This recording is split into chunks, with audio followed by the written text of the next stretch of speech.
Buckle up, boys. Time to go to work.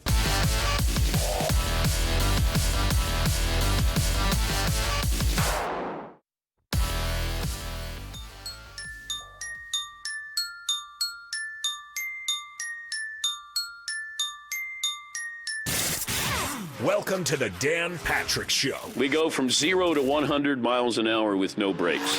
NASCAR alerts us they have found a noose in Bubba Wallace's garage. I take them at their word it's a noose.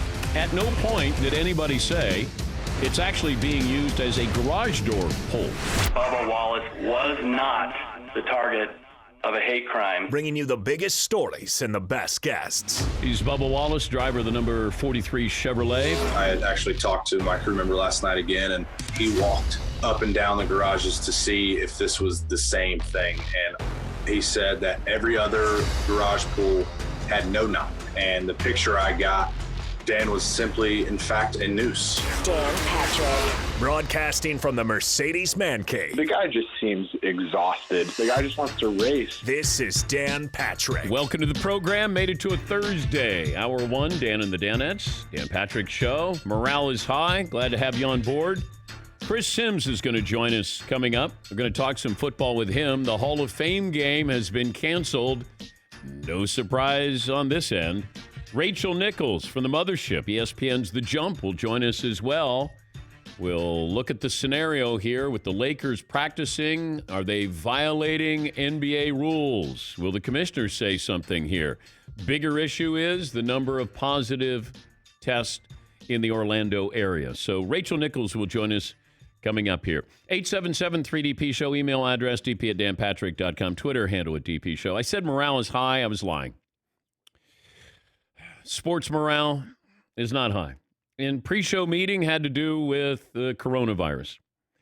You know, what's happening with golf, what's happening with the NBA, baseball rules, football with the Hall of Fame game is canceled, and here we are. I keep thinking we've made progress, and then every time you get ready, it feels like it's 2 steps forward, 2 steps back. But here we are getting closer to these dates, these mandated dates, and then we're waiting to see these games to actually happen. And these players, you know, showing up at training camp, working out, and we're getting closer and closer and closer. And I don't know if you were surprised about the Hall of Fame game being canceled. I was not. I'd been saying the last 2 weeks, I just don't see them playing that game. But what happens a week later when you have 10 preseason games? Are they going to be canceled? What's happening with baseball, college football, the NFL, NBA? It's all still fluid in a state of flux. 877-3DP Show, email address dp@danpatrick.com, Twitter handle at DP Show. The boys are here. Say good morning to youtube.com/The Dan Patrick Show and our great radio affiliates around the country. We have been reminded a couple of times this week about the return of sports and how it will not be easy. And yesterday, the PGA Tour got hit. 5 golfers dropped out of the Travelers Championship because they tested positive for the virus, or somebody close to them did, including Brooks Koepka, whose caddy tested positive. And you might say, if an outdoor sport like golf with built-in social distancing can't stay safe, what sport can? But once again, it's not time to get ahead of ourselves, either in a positive direction or a negative one. This is not about what happens when you get on a football field or a baseball field or a golf course. It feels like what happens when you're off the field, off the court, off the course.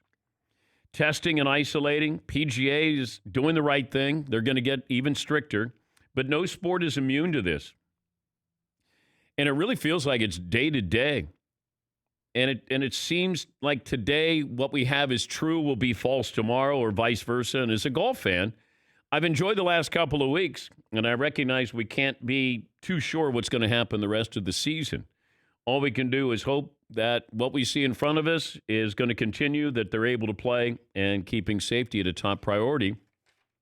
And this takes me back to baseball. Once you get to the baseball stadium, then I think you'll be okay. It's everything that happens prior to that. You know, are you going out, social distancing? All it takes is one person, and that's what we're seeing with some of these sports. the number of players who are testing positive already with the NBA. Baseball came out with some new guidelines, by the way. I saw this with Bob Nightingale of USA Today. When the game starts, now everyone can sit in the dugout. Players are going to be in the stands. You're seeing this in soccer, where some of the players you can't social distance. There's not room to social distance, so they actually sit in the stands. When players walk onto the field, you have to stay 6 feet apart from everyone. That means your teammates and coaches and the opposition. You can't socialize with the opposition. When the game starts, not everyone can sit in the dugout. No more spitting. Tobacco's forbidden. You can chew, but no sunflower seeds. Gum is permitted, but you can't spit it out. Hitters, don't look for a bat boy or bat girl to pick up your bat. You're on your own. No, I got to pick up my bat. Come on, that's too far. I know.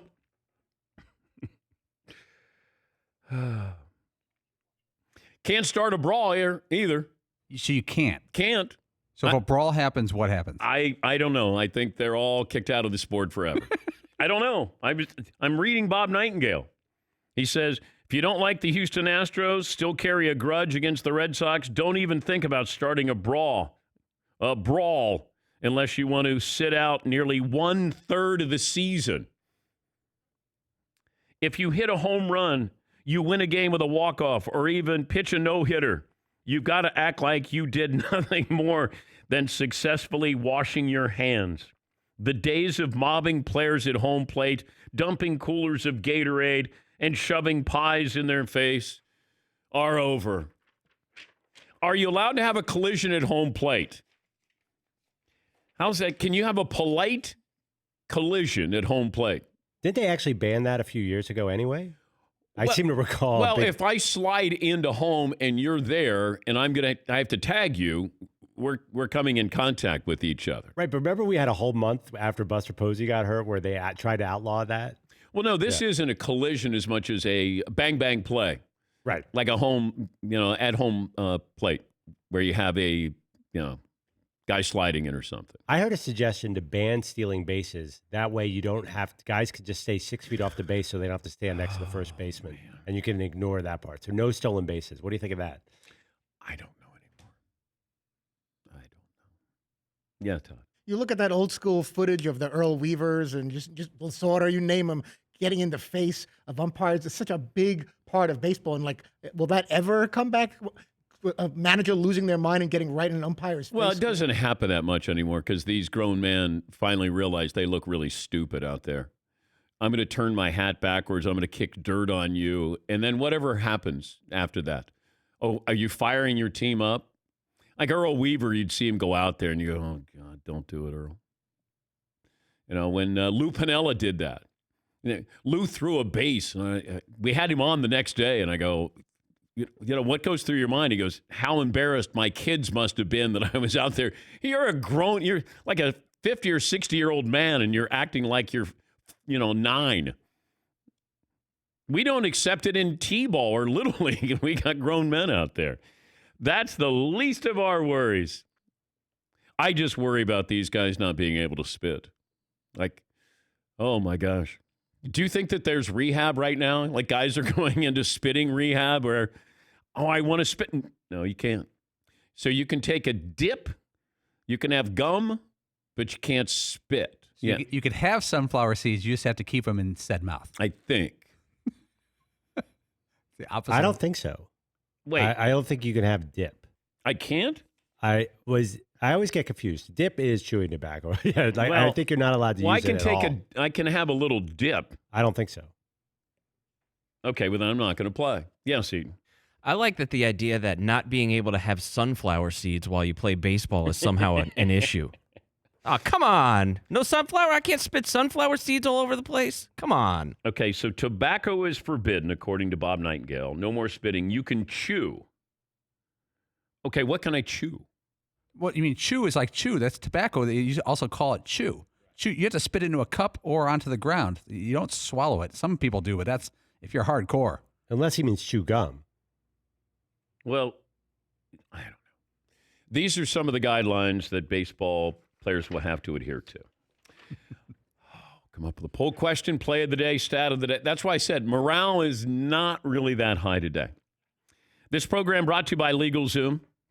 If you want to start online, they have a network of independent attorneys. They provide advice when you need it. LegalZoom, not a law firm. You don't have to leave your home. Visit LegalZoom.com for more information. McLevin, what kind of poll question do you have for me today? If you'll give me permission, I'll just ignore all this. And can I actually ask you about favorites if they do play? Because I have a question for our LA audience. I saw odds came out for the World Series and the NBA. The Lakers and the Dodgers are both the favorites in their respective leagues. Okay.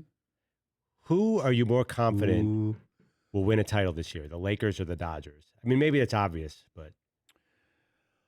I think baseball is really up for grabs. Now, Avery Bradley not playing for the Lakers, it's a loss. I don't know how big a loss, but it's a loss. It's an important, and I'll talk to Rachel Nichols about that. Avery Bradley is not a marquee name, but he's one of those guys that seems to, what do you want me to do this game? And it changes from game to game. And he gives you 25 minutes.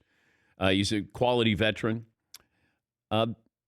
I think it's going to be harder for a team to win the World Series. If this was 162 games, then I would look at the Dodgers and Yankees and say, over the course of 6 months, the best team will win.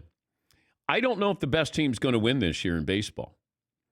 Because everybody is going to go into this season, and here we are in late July, and everybody is going to be tied for first to start.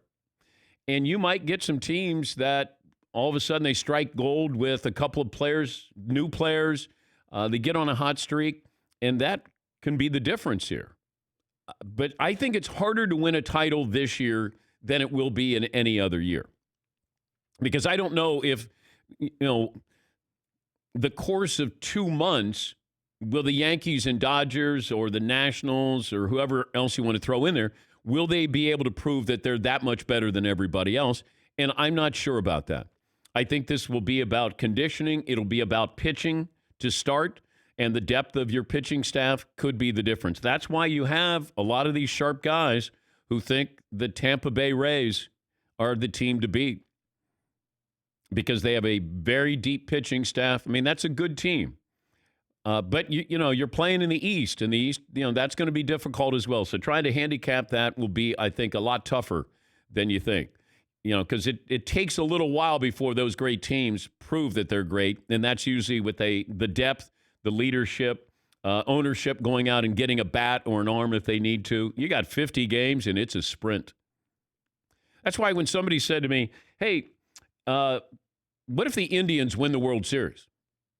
I said, great. Well, do they celebrate like they won the World Series? Sure. Yeah, but it's not a true World Series. I go, all right, well, ask Indians fans. Will you, if I'm a Cleveland Indians fan and we win the World Series, I would say let's celebrate.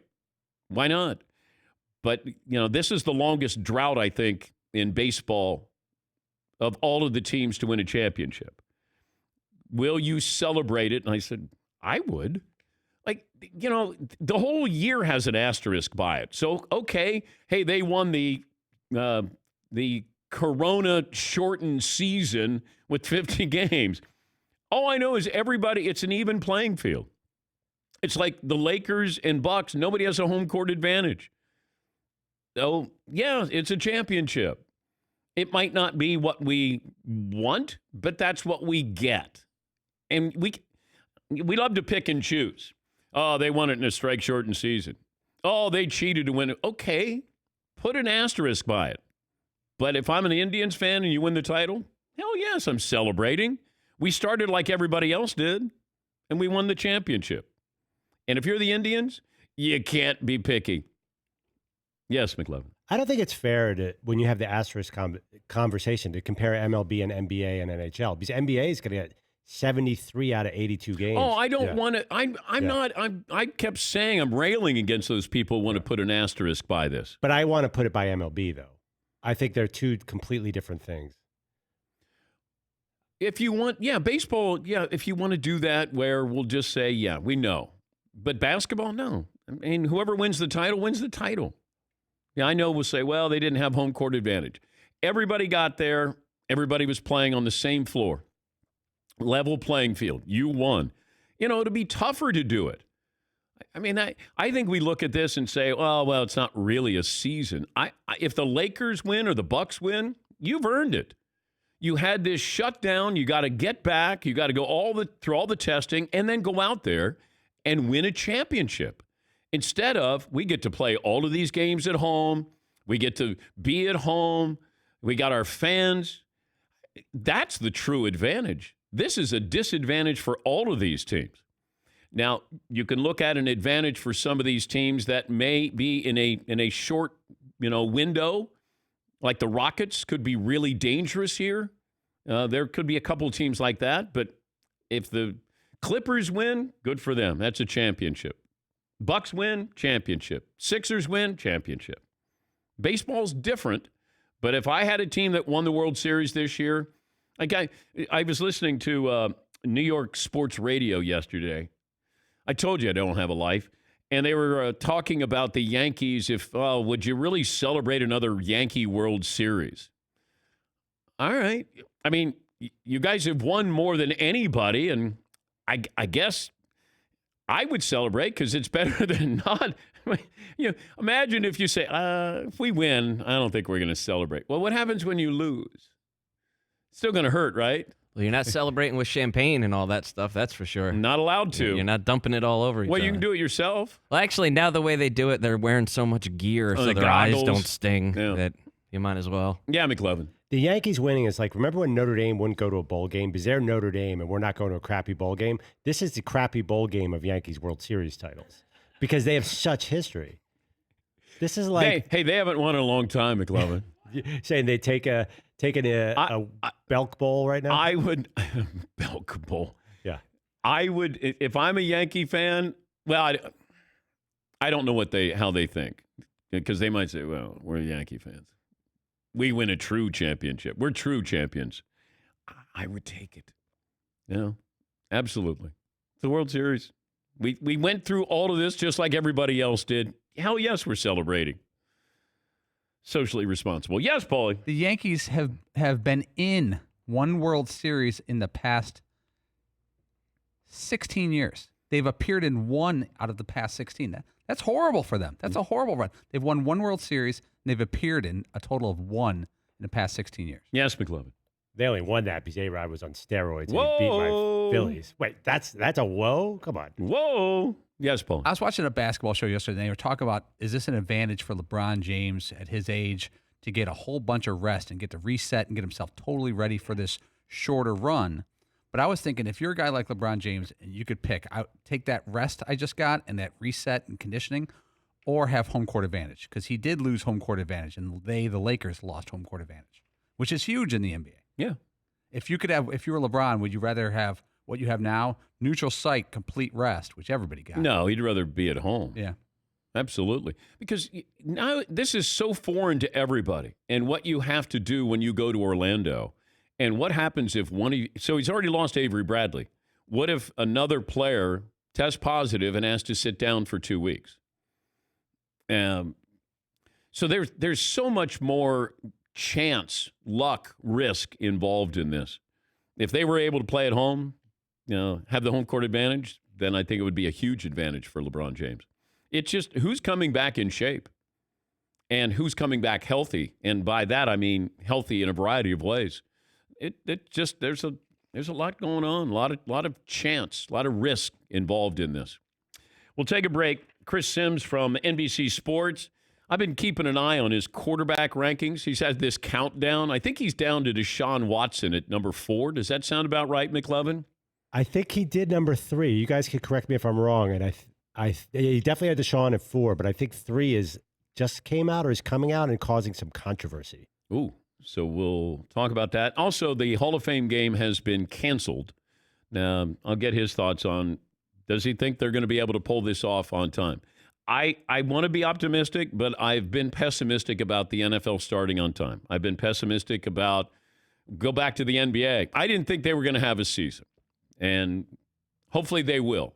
I've been pessimistic about college football starting on time. But I'm just trying to be realistic with everything they're going to have to go through.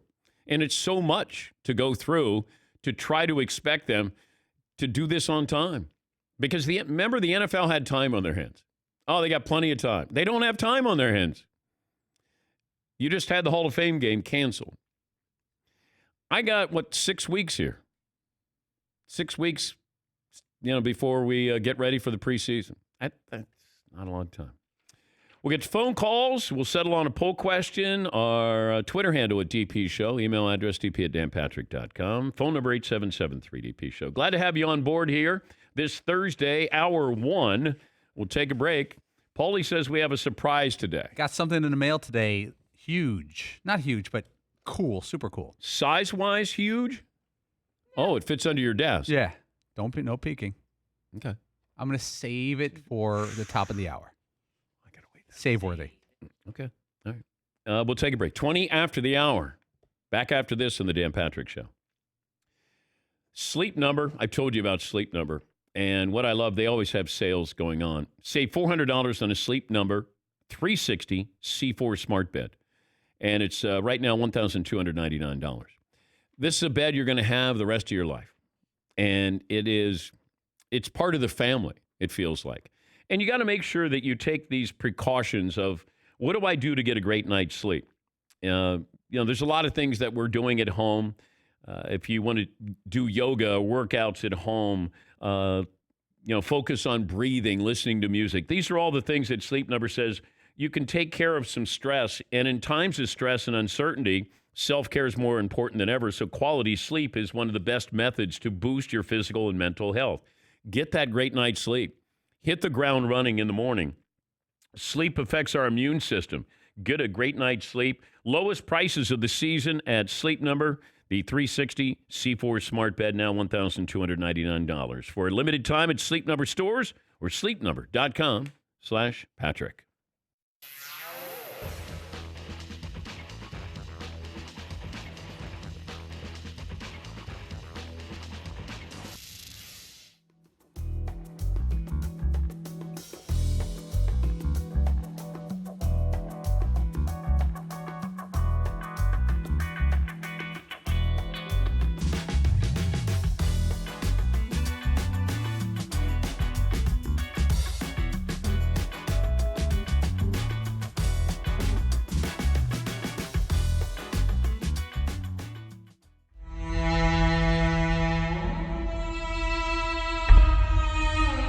Do you have Tiger's cell phone? I don't have his cell phone. I have his number, though. Yeah, cell phone number. Right. I have it, yes. Yeah. Does he accept your text messages? Sometimes. Sometimes, yes. Wait, what happens? Does he block you? He's probably blocked me before. He changes his number quite a bit. Yeah.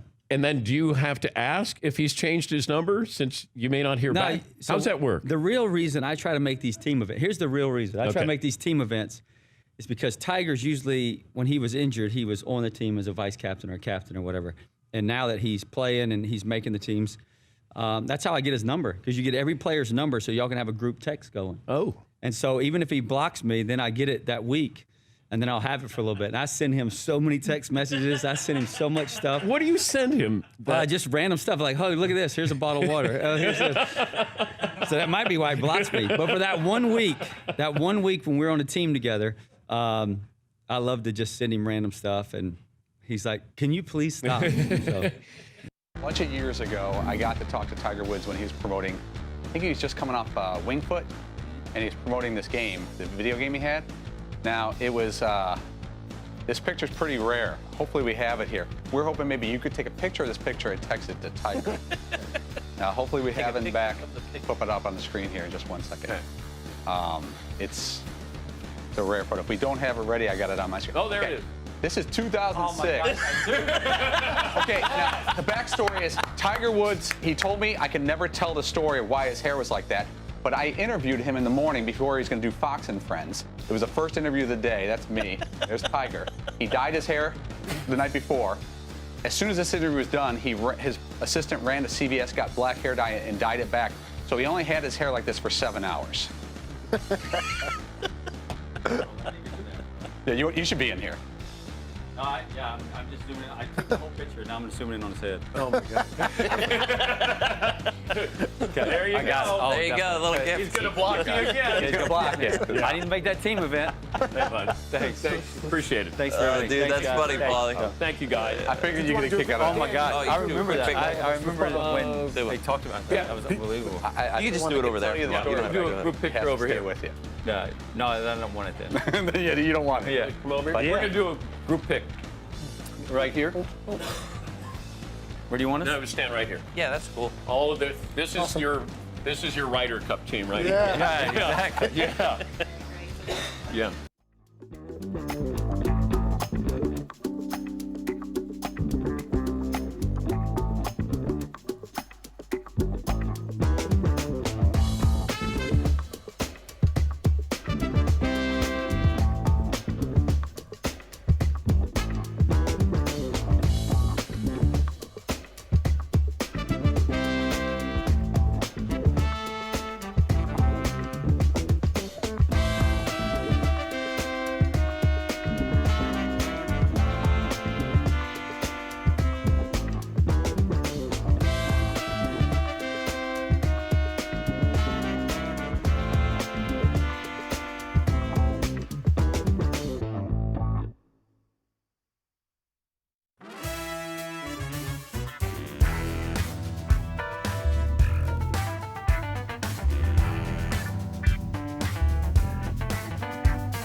This program brought to you by Mercedes-AMG.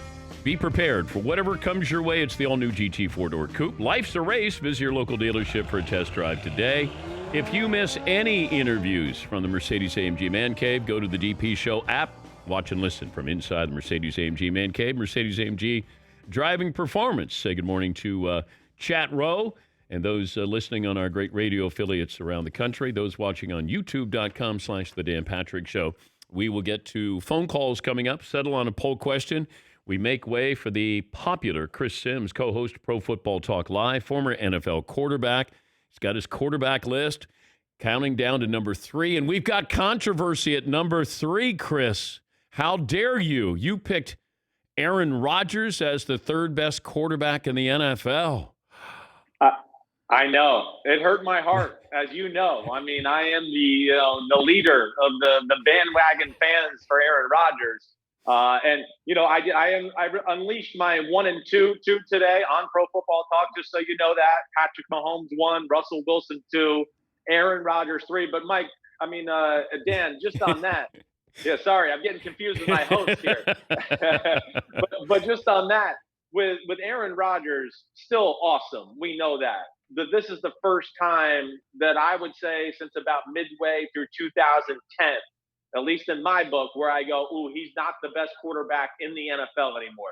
Still really special. We know he's got a great arm, good decision maker. But I think with where we're at in his career, and then Russell Wilson and Patrick Mahomes, yes, I think they've surpassed Aaron Rodgers here in the past year for me, at least. Well, I thought the controversy is that you had Rodgers up that high. It feels like, hey, slipping here.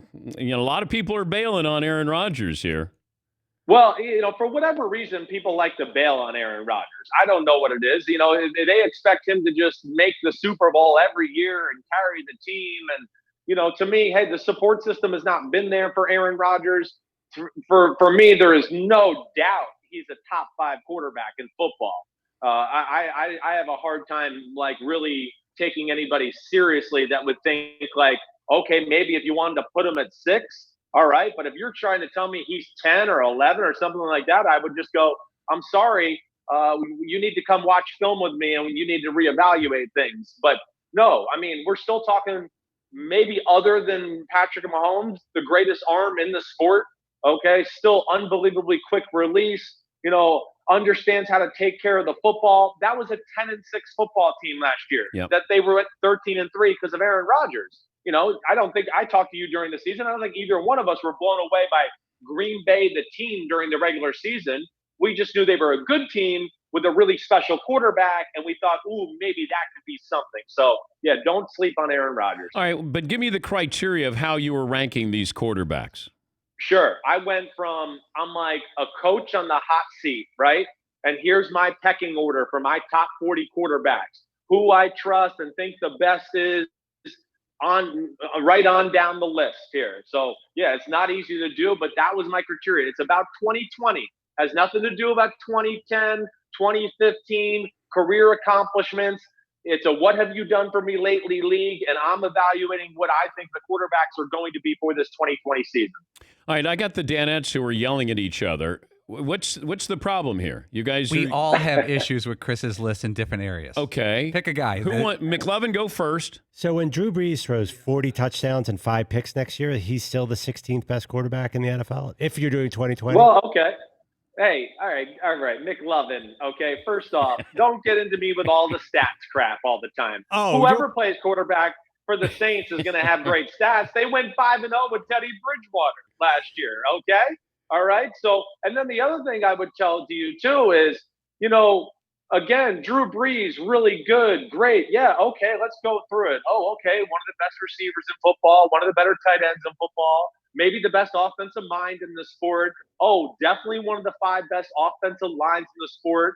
And McLovin, if he was still a top 5 or top 10 quarterback, they wouldn't be pushing him out the door after this year. They'd be going, let's get a deal done and stay here longer. So not that they're pushing him out the door, but the writing's on the wall. You know what I'm trying to say. They're going to the Taysom Hill era. So Drew Brees, still really awesome, certainly capable of winning a Super Bowl.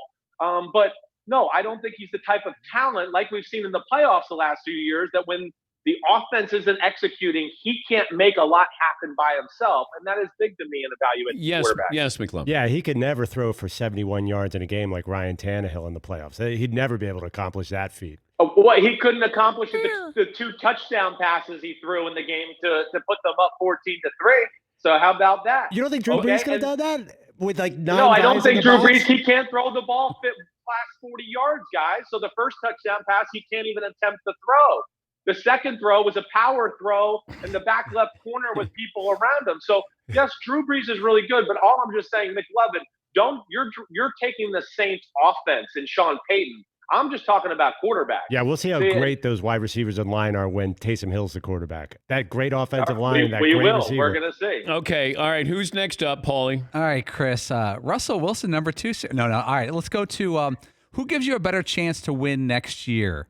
Number 9 on your list, Matt Stafford, or number 15 on your list, Tom Brady?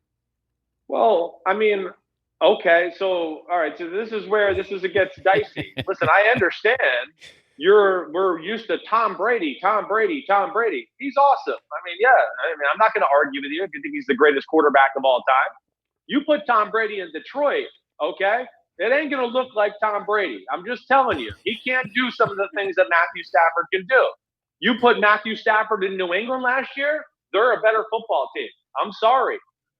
Tom Brady's still really good, obviously, can win the Super Bowl, no doubt about it. But they didn't win one game because of Tom Brady last year. Not one. They played through their defense, and then he just didn't screw games up. So, yes, I think right now there's no doubt in my mind that Matthew Stafford is a better player, can do more with less, and can do more with more. I don't like you guys, too. I'm not coming on with you guys anymore. Okay. Who's next here? See, what do you have? That's so funny. I thought that at 4 and 5 was interesting with Deshaun Watson and Lamar Jackson. What pushed Watson over the edge a little higher than Lamar Jackson? I think the big thing is the polished passer department. That to me is still where Lamar Jackson has certainly room to grow. We saw him get a lot better from year 1 to year 2, but I think, in a broad statement, Lamar Jackson needs a certain type of offense of system around him right now. Deshaun Watson, I think, can play in any system and is a more polished passer than a Lamar Jackson at this point in his career. to where we've seen again, the last 2 years in the playoffs when the Ravens couldn't physically dominate a team up front and on the line of scrimmage, they had to rely on the pass game, and Lamar's not there yet to be like, oh, okay, hey guys, the run game's not working. Jump on my back. I'll throw it 40 times and we'll win the game. I don't think he's at that level yet, as special as he is, but he's certainly gotten better, and he could be a guy that could be number 1, 2, 3, or 4 next year. Yes, Todd. I wouldn't kill you over it, but why 6 and 7? Why Wentz over Matt Ryan and not Ryan ahead of Wentz? And how does someone that doesn't even have a team yet make the top 10 in Cam Newton? Well, yeah, that was probably first off with Cam Newton, was one of the hardest ones. Now, listen, he kind of got screwed over by his old team as far as when they let him go and all the chairs were filled for starting quarterback. So that's where he's been screwed over. And Cam Newton's the kind of guy that nobody's going to bring in as a backup quarterback because he's going to make your starter look not very good unless you're named like Watson, Mahomes, Aaron Rodgers, or those guys. I mean, if you bring him into certain teams, the player's going to go in the locker room after the day's over and practice sometimes and be like, did you see our backup? Did you see Cam Newton? He was throwing lasers everywhere. And it's going to cause a division within the team. So he's stuck in a tough spot, not because of where he's at, but because of the way Carolina handled the situation. Now to 6 and 7, hey, I'm a big Matt Ryan fan. I don't think he gets enough credit. As you can tell, though, I'm a big Carson Wentz fan. Really, Carson Wentz, one of the only things I look at as a weakness to him is maybe protecting his body a little bit. And of course, hey, yeah, it sounds like he could be a better leader and teammate in the locker room. But man, Fritzy, who was his running back at the end of the year last year? Who was his top receiver? Come on, Fritzy. Who are they? Who are they, Fritzy? All right. He only knows the Bronco roster. That's but it. Exactly. So I'm just saying most people can't even name the people that were on the offense with Carson Wentz last year, and yet they went to the playoffs because he was maybe arguably one of the greatest one-man shows in football last year. So that's why I give him the advantage there. Yes, Todd. Was Wilbert Montgomery and Harold Carmichael in That's that the Keith? guy. Wasn't there like a Keith Krepfle tight end? He's Chris Sims, co-host of Pro Football Talk. Where would Colin Kaepernick be on this list? Oh, that's a good question. Now, I'll say this. When he was getting blackballed by the NFL and all that, he certainly was right around the top half of football as a starting quarterback in the NFL, in my opinion. Right, like the talent of Colin Kaepernick is superstar, top 5, top 10 talent. Right now, I couldn't find it in my heart to put him in the top 40, just from the standpoint of he hasn't played football in 3 years. And as you guys know, and as bad at athletes as all the Danettes are, not Dan, you're a great athlete. Absolutely. But as you know, when you take a long time off from any sport, it's not easy to come back and be good at it. Even if you're playing pickup basketball, let alone quarterback where you can't practice it, you can't emulate any of the things that go on. So would you put him over Case Keenum? If I said you're on the hot seat, you're on the hot seat. Not the second. Okay. Nope, not the second. Mitchell Trubisky? No. Okay. Do I think he has a higher end and like a higher ceiling? Certainly, but I can't say that I can feel that with confidence with a guy that hasn't had offense, defense alignment, and had to make decisions and play the game in so long. So, he should be on a team, Dan. I'll say that for sure. And with the new practice rules, practice team rules, and all those things, I think a team is stupid to not bring him on there and just go, hey, let's let him have a year here, develop, see what he's got. He's got big-time talent. Maybe he's our awesome backup next year. That's what you should do with Colin Kaepernick. The Hall of Fame game canceled. We keep saying, we have been saying, the NFL has time. They can look at all these other leagues. The NFL doesn't have time, Chris. No. What kind of preseason adjustments do you think we're looking at here? I mean, I don't know what to expect, because, we're in a tough spot. You look at where we are as a country right now and where COVID-19 is going, and, it's scary in some states still.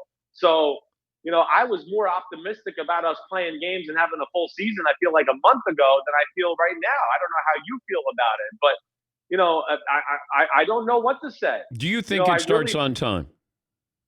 Right now, in my heart of hearts, no, because I think that we're going to get into the second week of training camp. And you're going to have a few teams that have multiple players on their team, just like we're seeing in college, that COVID-19 is starting to spread through the team. And then what are they going to do? So that's to me where it's concerning. I don't see how you can possibly say or think you don't think there'll be an outbreak of some sort on these teams throughout August. So yeah, right now I don't feel good about that. If you're the commissioner, do you punish the Buccaneers and Seahawks because they've been holding workouts? No, I don't. First off, I don't think many NFL players really care about COVID-19. I think they respect it, and they don't want any of their family members or people to get sick like that. But I can just tell you, if you take me back into 28-year-old Chris Sims when I was playing football, I'd be like, screw COVID-19. I'm okay. I want to play football this year.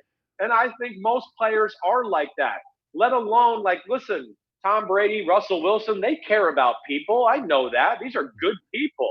But they're also going, hey, as far as I know right now, I'm going to be expected to perform and be the man here in a few weeks. So I need to practice and I need to get better. And they're kind of, weighing that out. And I get why Brady's doing it, because Brady, I don't know how much pressure that the outside is putting on him, but he's putting it on himself. He's got to come in and hit the ground running with this team. Right. It's not like he's still in New England. He's got a whole new team, offense, head coach, offensive coordinator, all of that. I get why he's doing it. I just didn't know if the NFL is going to look at this and say, I can't have you guys, getting together like this. Well, yeah, I mean, it's nice of them to say, but, again, it's where we are in this country right now. How can you tell certain people that when the rules in some states don't apply the same or whatever it may be? If I'm a quarterback who's sitting there trying to listen to the NFL and the NFLPA and listen to the rules of my state, and then I see a guy like Tom Brady or Russell Wilson throwing footballs and getting better, I'm sitting at home going, okay, screw it. I need to get out there and start getting better. Hey, wide receivers, running backs, let's go. We got to practice. And, most quarterbacks are such type A OCD personalities. They're stressing about training camp right now. I need to throw more. I need to get better at this. I need to do that. And it's hard to just sit home and think oh, I'm going to have a pass in my backyard and I'm going to get better. It's good to talk to you, Chris. Are you happy you did your quarterback rankings?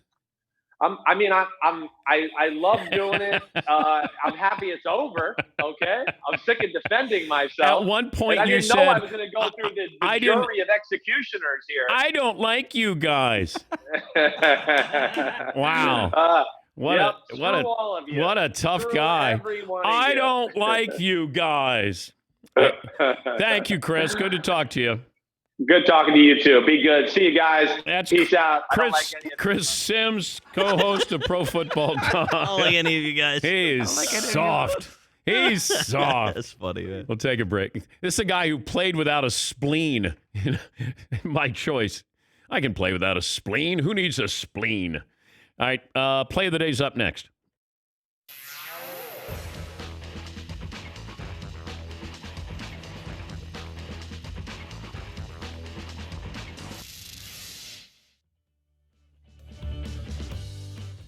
It's National Handshake Day.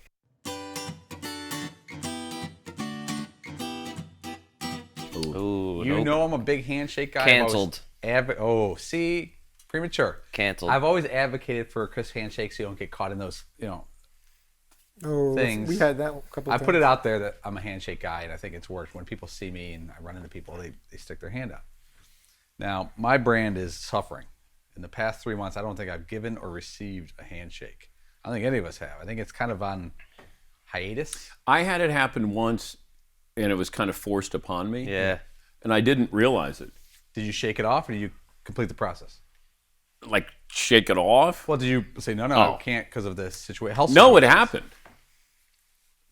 I've noticed the move now is when you see somebody in traditional handshake scenario, you call it out first. Will you be like, hey, what's going on? What are we doing? Are we shaking or no? Right. And you just get it right out there. And you throw your hands up like this, which means even if you say, like, are we shaking hands? You're like, I don't want to. Yeah, but have you also seen the elbow out? I've done the elbow out, the elbow too, out's yeah. the new hand. Elbow out has I'd rather happened. you elbow me in the face like Dikembe Dude. Mutombo. Yeah. The end of the bro hug and the tension of whether you're going to bro hug someone Love is the to get great, rid of the bro it's the hug. one positive out of the whole coronavirus. Bro hug, I'm fine with that being gone. Let me ask a question. Yeah. See, I'm way more of a bro hugger than... So am I. They're both done, right? There are certain We'll things never that do it again. have been great and gone away. completely, and then some have come back. Let's say here's a brand, Pabst Blue Ribbon beer, almost out of business in the 90s, reset in 2000s. Major resurgence. Doing well. Yeah. Especially their tall boys. Blockbuster Video. In 2004, I think there's 5,000 stores. Now there's none stores. I thought there was one in Alaska. Gonzo. It's gone? Yeah. Is the handshake going to be like PBR or Blockbuster Video? If you had to pick a direction, is it gone forever, or is it going to make a resurgence? Oh, the handshake will make a resurgence. Oh, good. Because people will then go, God, I miss doing this. I miss the crisp. Yeah. Yeah. I don't think I think it'll come back. Maybe it'll be a decade. I go the other way. It's done? It's the pterodactyl of greeting. Oh, no. It's, yeah. Forever? And I think everybody. There's gonna I be don't know a single person who's not happy about it either. There's gonna be Except Paul. hieroglyphics. You don't like of. I like that when you approach somebody, it's agreed that you don't have to get close to them. You don't have to decide. I don't like to decide between handshake and bro hug. I find it very. Well, I don't know what to do with when I see my wife's friends. Yeah. Like I don't. Oh, the worst. Well, prior to this, I didn't know. Like, do you shake hands? Well, that's a good thing. I haven't hugged anybody in months. Yeah. They're tied in. How Paulie. close, They're it depends how connected, close the you are two. with your They're wife's friend. interweaved. A handshake seems kind of awkward. But I don't know what. A quick hug for someone that you see regularly that you know Like they is come a good friend over of your for wife. like the Christmas party. Yeah, you got to give That's a an little occasion. hug. You do hug someone, of course. So wait, I have a question for you, Paulie. You're not groping, you're hugging. Would you be willing to sacrifice the Nobody's saying anything about handshake so you groping. never I'm have to talking hug? about groping. So I'm saying, Dude, you're so weird. So what's the why, big- I'm saying, it always how do comes you to get some from type a of bro hug odd, to like, groping? talking about shaking hands, and you're like, oh, you're not going to grope You're talking somebody. about whether to hug your wife's friend. Why would that be uncomfortable on any level? And why would that be hesitant to hug Because her? I see them all the time. They don't need to hug them. Jen's the only person on earth that wants to hug you. I don't see why it would be uncomfortable to hug your wife's friend. I just don't, because I see them all. If I see somebody that I haven't seen in a while, then that's different. I see these people a lot, and then all of a sudden, so I see you yesterday, and I go, "Hey, how are you?" That makes and then sense. I see you the next day for a party, and I go, "Hey, how are you?" Yeah, 2 days in a row. or What a if the couple other times men in the same week. neighborhood hugged your wife and you knew what they were thinking?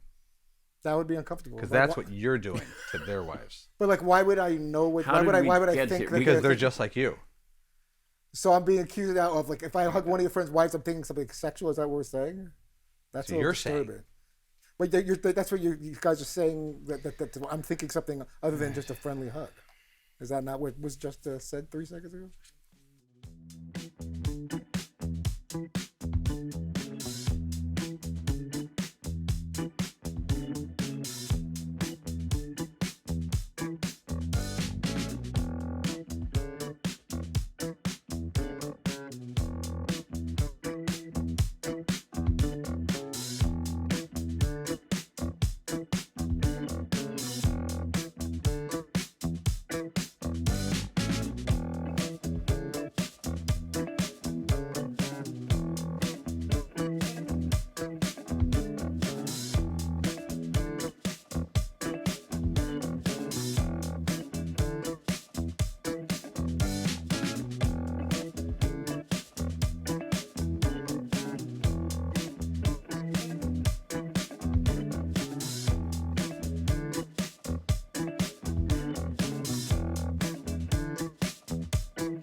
Oh my God! The play of the day. Runner left side, got it! They're gonna play it and play it. This is the play of the day. Check this out.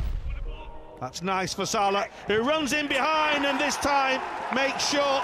Beautifully done by Mohamed Salah. Liverpool beats up on Rebecca Lowe's Crystal Palace 4-0, 2 points away from the Premier League title.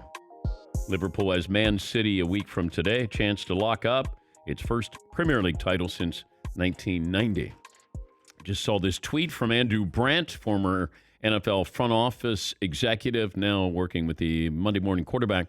The NFL will do everything it can to, quote, trim around the edges, no workouts, training camp, preseason if necessary to protect the season. Time will tell. That's Andrew Brandt.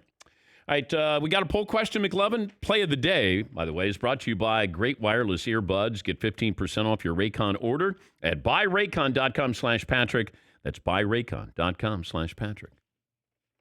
Okay, we do not have an official poll question. Okay, how about an unofficial one? Okay, so I have two questions for you. Okay. If I had made you bet a week's pay, it's always a week's pay, right? Mm-hmm. That either the Yankees or Dodgers are going to make the World Series or neither, would you bet a week's pay on that one? And then I have a follow-up for another sport with the same template. That neither will. I'll play the odds and I'll take the Dodgers and Yankees. That at least one will be in the World Series. Okay. Same question for the Los Angeles Lakers and the Milwaukee Bucks, the 1 and 2 seeds according to Vegas and the NBA. Mm-hmm. And what's the question? Would you bet a week's pay that one of those two teams, the Lakers and the Bucks, will be in the finals, or neither will? I'll take the odds and say yes. I'd take those two. Which feels safer, the NBA bet or the Major League Baseball bet? I don't know if either one is safe because I don't know what is going to happen in Orlando. And not having home court advantage and the fact that you're playing in a sterile environment. And then with baseball, it's a 60-game sprint. And we're not even factoring in if a star player is down for 2 weeks and what that could mean for both of these seasons, the postseason and baseball. Like imagine 14 days, you're going to miss 12 games out of 60. Let's say you're a great starting pitcher. Let's say Walker Buehler goes down for the Dodgers. And you're talking about 60 games. And that's what's hard to handicap with all of this. All right, some phone calls here. Rachel Nichols, host of ESPN's The Jump, will join us coming up. And Webb Simpson's caddy, Paul Tesori.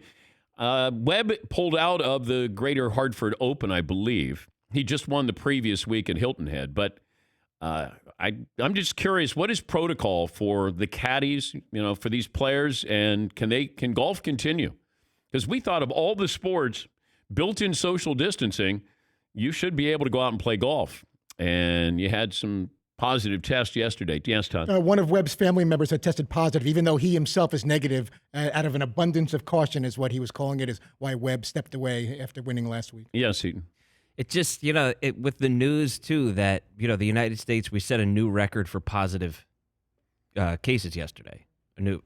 That seems like if we're still going up, and forget about like deaths and all of that stuff, because really what matters to sports is positive tests, right? Yeah. That's what's damaging the possibility of certain leagues. If we're still going upward with all of these positive tests, it just seems so unlikely that it's not going to impact future sporting events. Yesterday, Florida set a new record, more than 5,000 new cases. That blew past the previous mark of 4,000 new cases, which was the previous week. The state also has well past 100,000 total cases of the coronavirus. Orlando is experiencing its own spike in COVID-19. In Orange County, this is where Orlando is located. There were just under 1,600 cases on May 17th. They now have 4,500. Yes. And for nationwide, yesterday they hit it was like 38 or 39,000 cases, and the previous record was 36 cases in a day, 36,000. Okay. All right. So we got our poll question. Is that what we're going to go with, Andy? I have another question too. Okay. I don't know when you want to get into it, but Todd sent around the story about Philip Fulmer, the Vols Tennessee Volunteers AD, saying that he expects a full stadium. Yeah. We've asked it before, but would you go to a college football game in September, which is not that far away, if it's not a socially distanced stadium? Would you go to a full college football stadium? No. But that, I know that feels like a long way away, and it's not, but a lot can happen before then. I just don't know if we're going to have a vaccine, and Dr. Fauci said by the end of the year maybe, and no, I would not. And you're going to get these ADs who are going to try to push this up a little bit. Ohio State went from 20,000, maybe we could get 40,000. Our college kid's going to be able to go. Rachel Nichols will join us on loan from The Jump.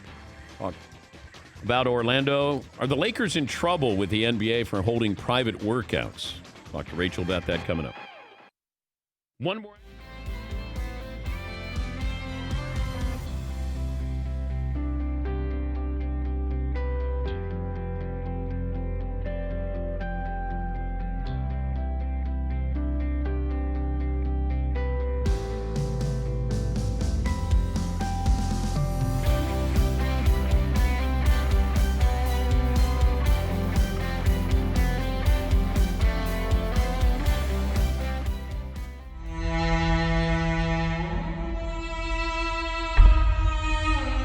So I thought we were going to play music, and it was going to be you and Brian Johnson when you guys were on Howard Stern, and you were doing a duet, weren't you? Well, we weren't gonna. When I was on Howard, he was playing the song, but there was no intention of getting Brian to come up there. He's like 68 and legend singer. I don't think, hey, Brian, you want to, he doesn't need to. Yeah. He doesn't need to. Hey, Brian, you want to go on Howard? But do you? We'll sing at 7 a.m. with my little song. I know you were on AC/DC, but, this is a big opportunity for to get some extra tweeters. Exposure, yeah. Jim Brewer. Could you tour with AC/DC? Oh, God. No. You couldn't do the songs? No, I could do 3 minutes of one song. I can get this verse. You ready? Thunderstruck. But after 2 minutes, my vocal cords, like a machete was taken to it. How did he do that for all those years? I think he went in the studio, and I think, because Back in Black was the first album he did, and I think he went in, and maybe the producer's like, all right, here, this song is Back in Black, so let's see what you got there, Brian. And he went, Back in Black. I hit, hold on, why don't we try just screaming it? Just scream, Back in Black. We've got a hit. We've got a hit. Sing everything like that. Sing me on. Love it. Here, Dan. Let me give credit where credit is due. Exciting. Tom and Patty Hanley. Oh, Tom My and wife Patty. and I What did they do? Oh, the Patty, Hanleys are the best. They're moving from New York to Cape Cod in a couple weeks, and they were cleaning out some stuff, and they came around. They found her yearbook from college, and so it's pretty cool. They have Eastern Kentucky Gymnastics, the team that year, 76 team. The team was pretty good. Yeah. This guy with the glasses. Yeah, I was remember. Real good. I remember him. You remember? You supported the team. Yeah. On the other side, they had the JV squad. Yeah. Junior varsity plays well-rounded schedule. There's number 32, Flowin. Yeah. You guys lost to Transylvania twice. Yeah. I took a charge against the guy who was killing us, and he fouled out. I remember that. That was my big, That's a big play. contribution. That's a big You guys play. hammered Marshall. Home and away. But then you lost to Louisville 68-59. I had, I think, 20-something against Louisville. Wow. And that's when I went to Dick Enberg and Al McGuire, who were calling the Louisville varsity game against Marquette. And I said to Al McGuire, you're going to be calling one of my games one day, right after the game. In the yearbook, it actually says, it mentions the high scores on the JV team, all three average in double figures. The team confronted strong programs such as Transylvania University. Whoa. Scary. Well, they could suck the How life did you? out of you. How did you balance doing that and guitar teching for Styx at the same time? Yeah. Whoa. Look at that hair. That's amazing. I know. It's pretty That's long. rock there. star. That's long. At the time, it looked pretty good. It looks. That is was that the not longest your hair- not a good JV team. Is that the longest your hair's ever been? Yeah. You grew it out. It's so cool. But Tom and Patty Hanley. I think I averaged 20 for this team. There's some big We're guys. looking for the stats. How tall? That's like that guy's 6'10". Yeah, but we were going. All right. There you go. And there you go. That's so awesome.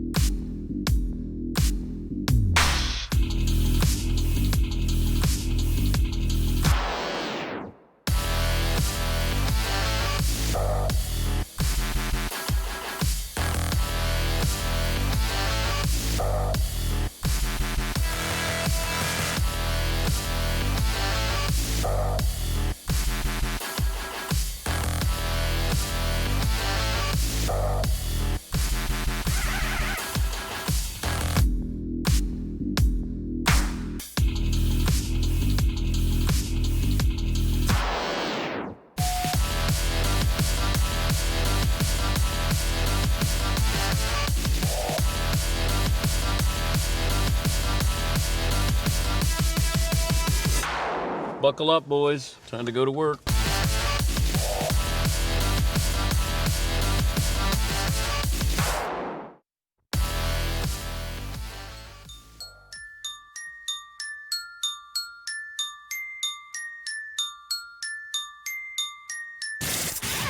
Welcome to the Dan Patrick Show. We go from 0 to 100 miles an hour with no brakes.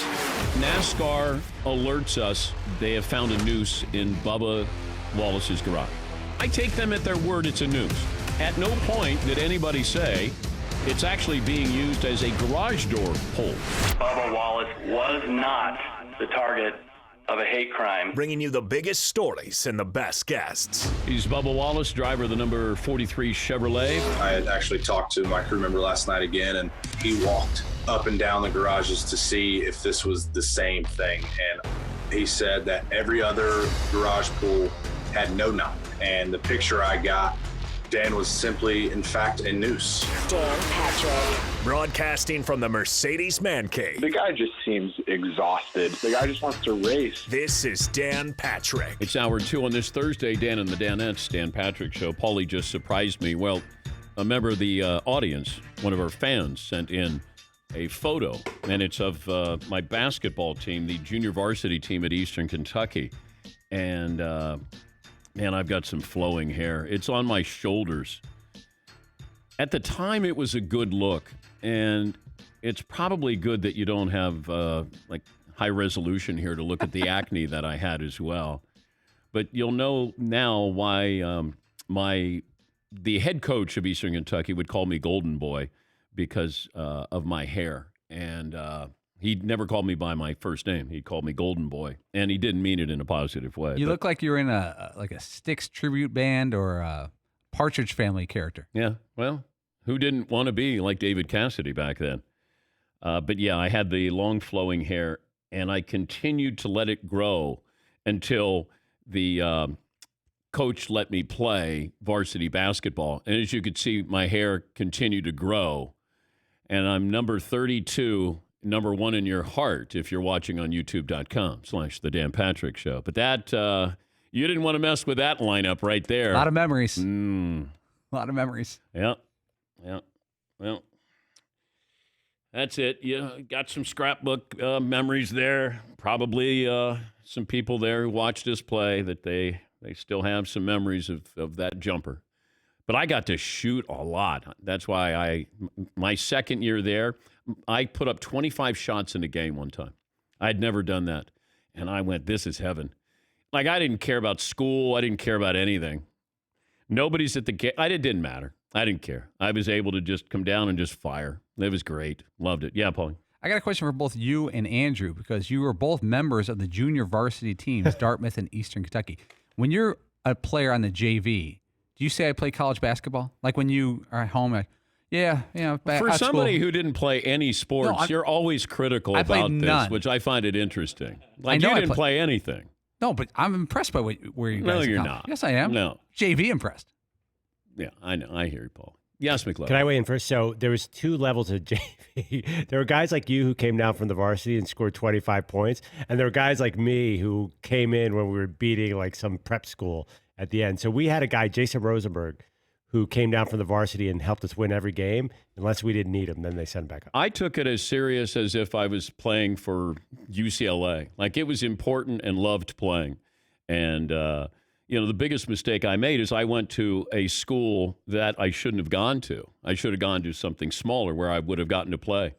And I needed a school that recognized my talents is really what it was. I needed somehow a coach at a smaller school would recognize my talents far more than those at Eastern Kentucky. But as I point out, Eastern Kentucky, without me, wasn't very successful. So we'll never know how good they could have been if I was able to play. We didn't have the three-point shot, so it really wouldn't have mattered. Yeah, Paul. Was there a D3 school that missed out on you that would be regretting it? Oh, I don't think anybody's regretting But you would have been, on Division III, you would have been, a starter or a featured player. Yeah. But, everybody in their mind thinks they're better than what they are. And then you get that dose of reality where I'm guarding a guy, Tyrone Too Small Jones out of D.C., Eastern High, the number one team in the country, high school number one team in the country the previous year. And I'm out there guarding Tyrone Too Small Jones, who's on the varsity.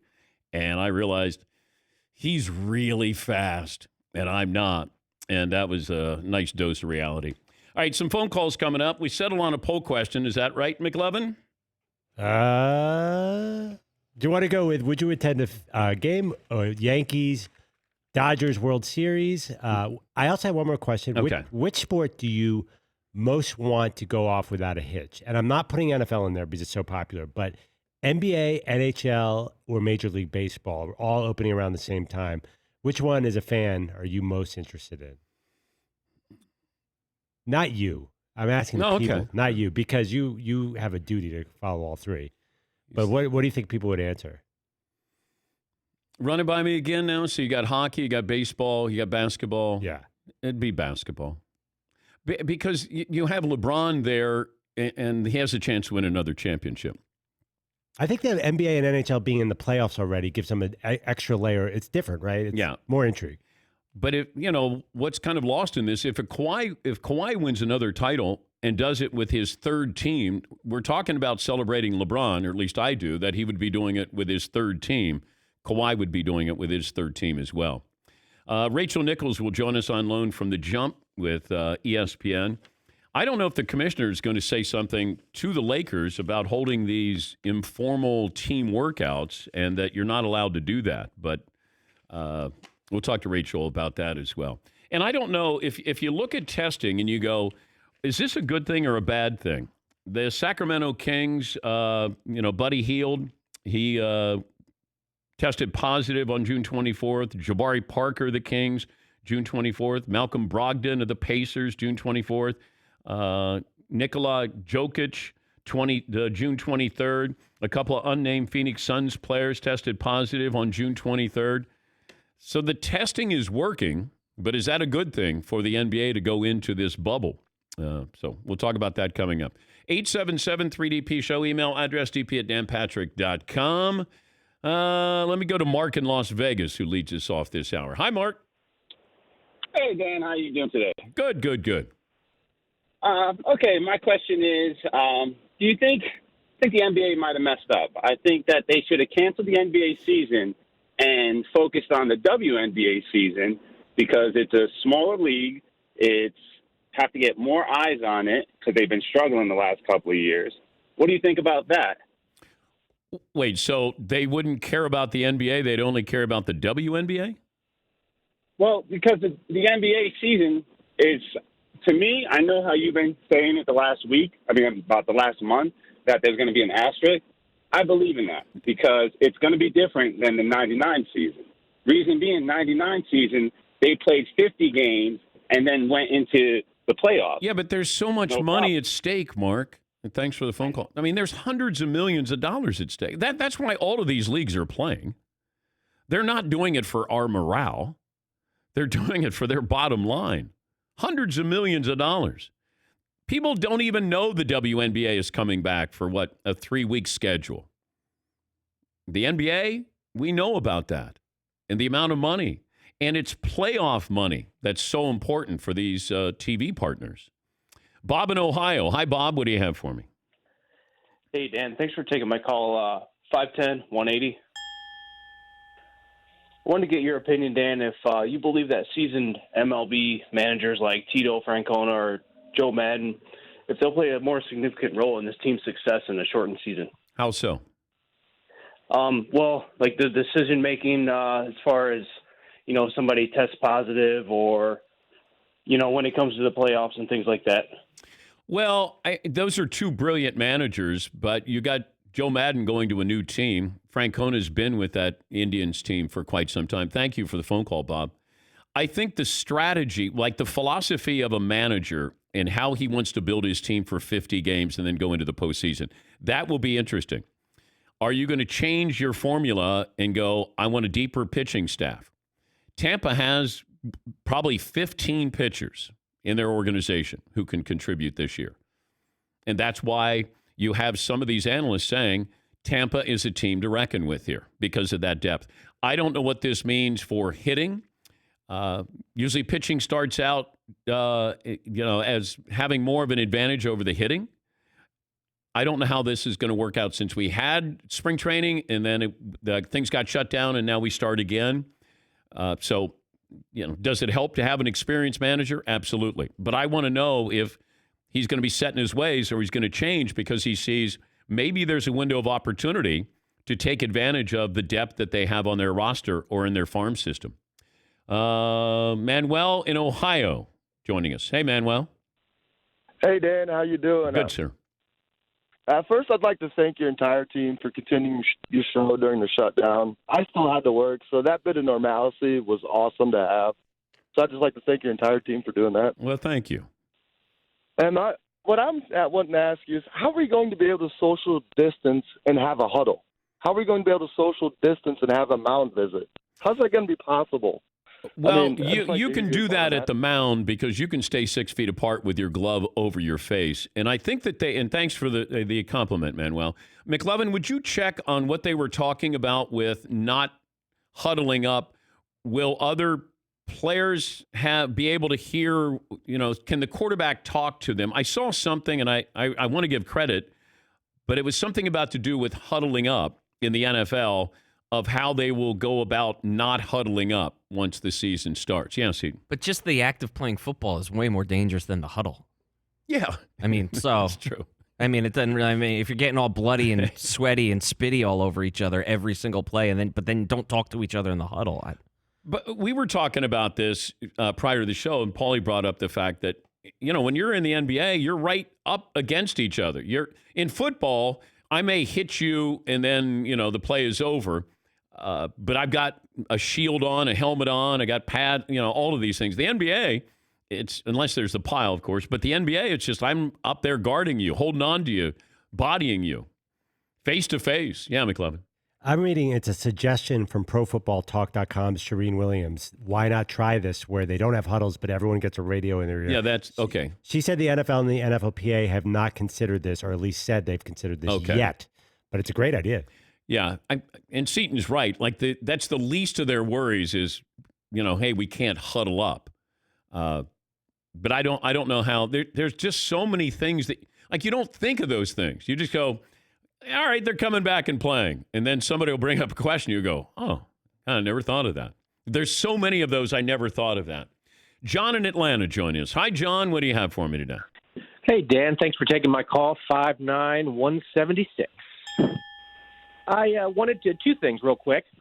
I used to listen to you back when you were with Dibble way back in the day and sort of just live my life. And over the last year, I've been a stay-at-home dad. And during the pandemic, I got reacquainted with the show, and it's been great. It's better than I remember, so I thank you for that. And so what I wanted to give you is an unofficial poll question. Sorry, McLovin, not taking your gusto there, but to you and the Danettes, given everything you know about why sports are coming back, should sports come back, should they not, would you, given all the power in the universe, would you just shut everything down until next year?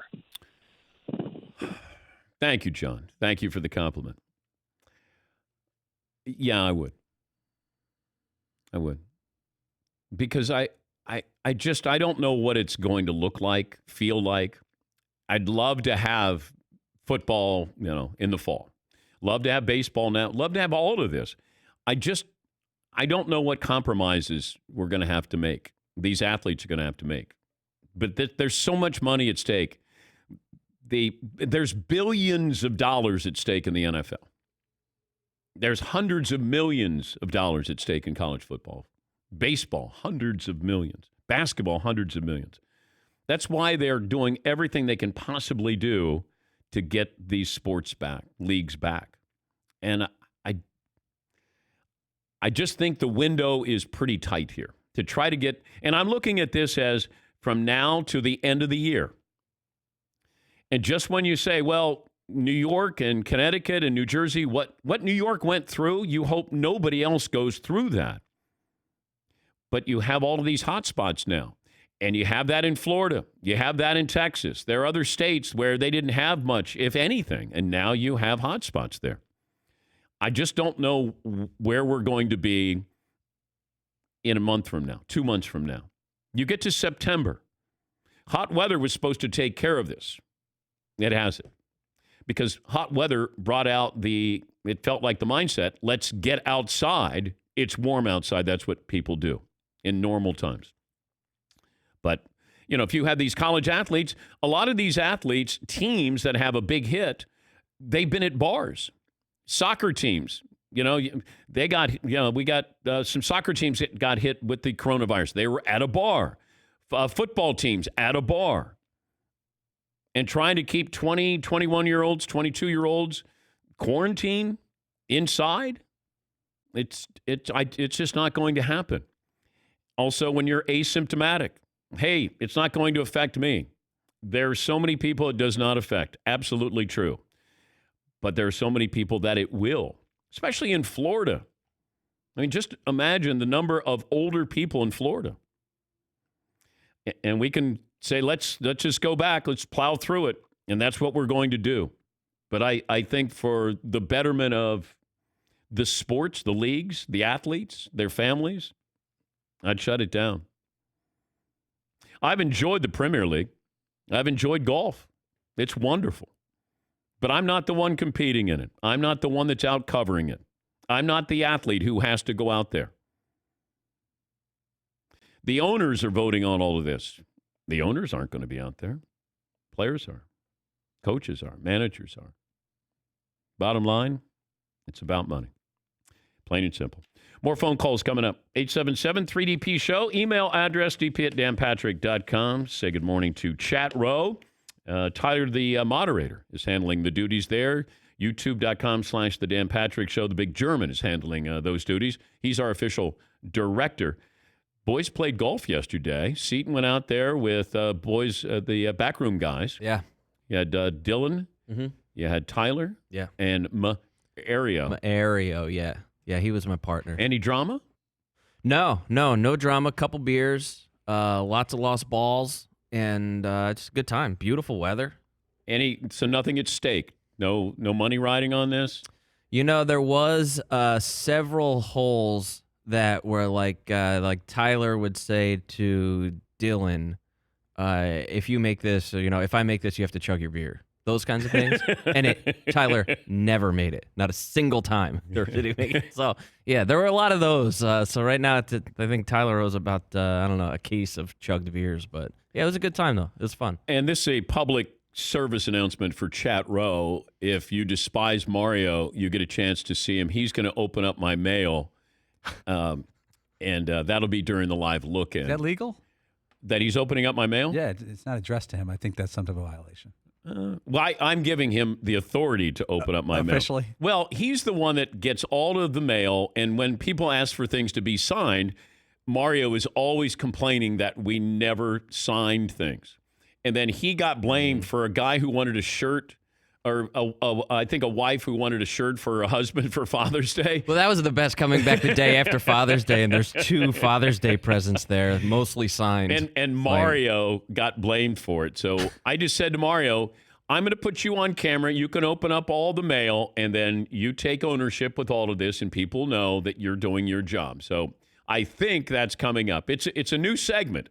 It's called Ario opens up the air mail, we'll call it. No. Do you know yesterday, the 1-year anniversary of the shot, the air ball by Mario? Guys, that's been a year already. Yeah, it was a year ago yesterday. I wish we had footage of it. Too soon. Too soon. Oh man, that was a year ago yesterday. Oh boy, I should have just held it for the 8 I know. seconds. I just felt like that would have been cheating or something. Like that's against the spirit of the game. Your reaction. I love Todd's defense there. He didn't have to play any defense. And I put the pressure on him, and he felt like, oh, my God, I guess I have to shoot. I forgot what the score was. All Mario has to do is hold on to the ball or draw iron, and you guys go and play for the title. Damn it. And I feel like we had such a good chance to really compete against Andrew's team. You did. Damn. You did. But, yes, McLovin. No, you didn't. That is true. McLovin was so much better than everybody else. And I had my henchmen. That was the... Yeah. Yeah, you had the guys who did the dirty work. All right, let me take a break. Rachel Nichols will join us on loan from the mothership coming up next. Your more phone calls coming up as well here, Dan Patrick Show. Wireless earbuds. Everybody's doing it. Everybody's got them. But how many people are having them recommended to you? Well, I'm that guy. Raycon earbuds started about half the price of other premium wireless earbuds on the market. They sound just as amazing than the other top audio brands. So you're going to get them for half the price. E25 earbuds. Every day, E25 earbuds, the best ones yet. You got 6 hours of playtime, seamless Bluetooth pairing, more bass, more compact design, plus you love the fit that they're going to have. Raycon earbuds are stylish, discreet, no dangling wires or stems there. The company was co-founded by Ray J, Snoop Dogg has him, Cardi B, Melissa Etheridge, just to name a few. And you can see what all the hype is about. You can hear what all the hype is about. Get 15% off your order at buyraycon.com/Patrick. That's buyraycon.com/Patrick for 15% off your wireless earbuds. Buyraycon.com/Patrick.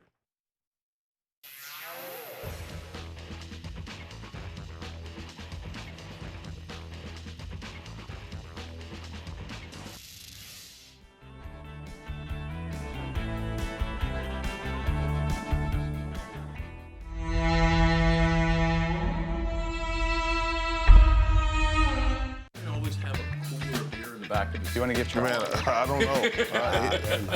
I think he did. Yeah. Like he would just drive around, he'd have a cooler beer in the back of his car. Dan, we have a situation. What? McLovin has something for Charles. Oh. Are you going to do this? I don't know. What is it? What's the statute of limitations? Do you remember when I told you I stole your hat out of your car? No. Golf cart. Tell the story again. You gotta tell. I grew up in Lower Merion, and I went to the City Line driving range, and you had a Mercedes convertible, I think. And you stole something out of my car? He stole your Say No to Drugs hat. You had a Just Say No hat. You don't remember this? I don't know. We told you on air like 5 years ago. Oh my God, that's hilarious. And you forget it. You know, I still live there too. Yeah. Oh, so I want to give you this back. It's not quite a. Wait. You think I want to walk around in a damn the best you can do on short notice. Hey, thank you. Charles, it wasn't a convertible. He didn't just reach in. There was a cracked window. He had to. No, it was a convertible. Yeah, it was a convertible. Yeah, I had a convertible. That's hilarious. I forgot that story. So funny. Continuing with Charles Barkley here in the New York City Man Cave. That was an awkward moment there during. No, I like that though. The live look-in. What year was it that you stole something out of Barkley's Mercedes, McLevin? I want to say 88. It could have been. Yeah. Charles lived near me in Lower Merion, Pennsylvania. And you went to the driving range. Charles was at the driving range. Yeah. You remember the City Line driving range? Oh, yeah. Yeah, Charles was there often. And I walked by and I was a huge fan. And I don't steal anything. I've never stolen anything in my life. That was the only one, and I'm so sorry. Sure. Yeah, sure. okay. Didn't you steal something out of Michael Jordan's car? Hey, let me tell you something. Kobe Bryant's car? That's why a lot of people in prison, you don't just steal one time. You steal until you get caught. Nobody steals one time and gets away with it and stops stealing. That's why all these people in prison. I'm going to walk in.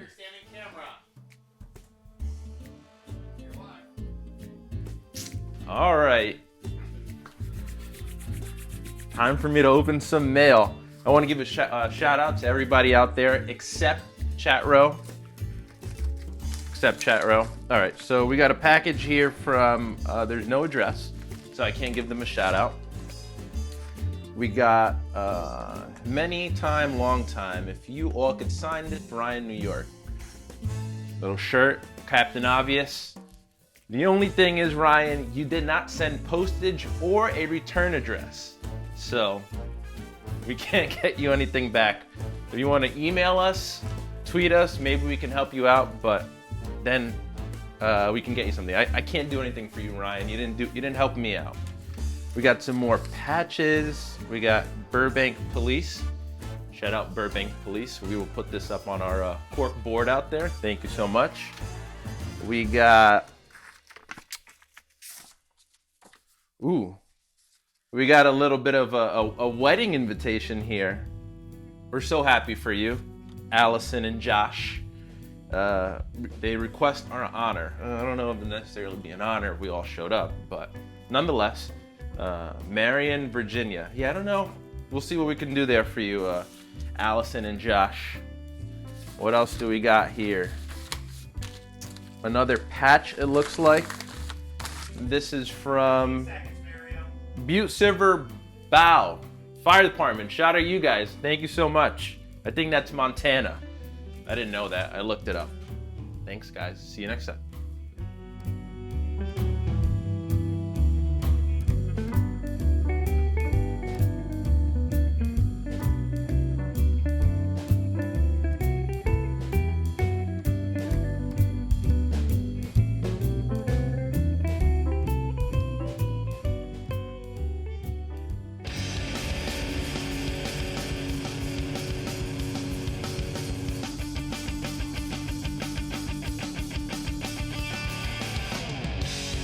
More phone calls coming up. McLovin will update the poll results. 877-3DP Show. Email address, dp@danpatrick.com. She's the host of the NBA Finals on ABC and, of course, The Jump on the Mothership. She's Rachel Nichols joining us on the program. Good morning, Rachel. How's morale? Good morning, Dan Patrick. Well, what's the day, right? Is it Thursday? Are we good on Thursday? Yeah. It changes every few hours. But it doesn't feel good to me. And I hate to be negative, but I'm just trying to be realistic here. Where do you stand on Which part, Dan? The NBA, the world at large, our future as a planet? I mean, you could be talking about a lot of things. How about we'll stick with the NBA? How optimistic are you that this goes off without a hitch?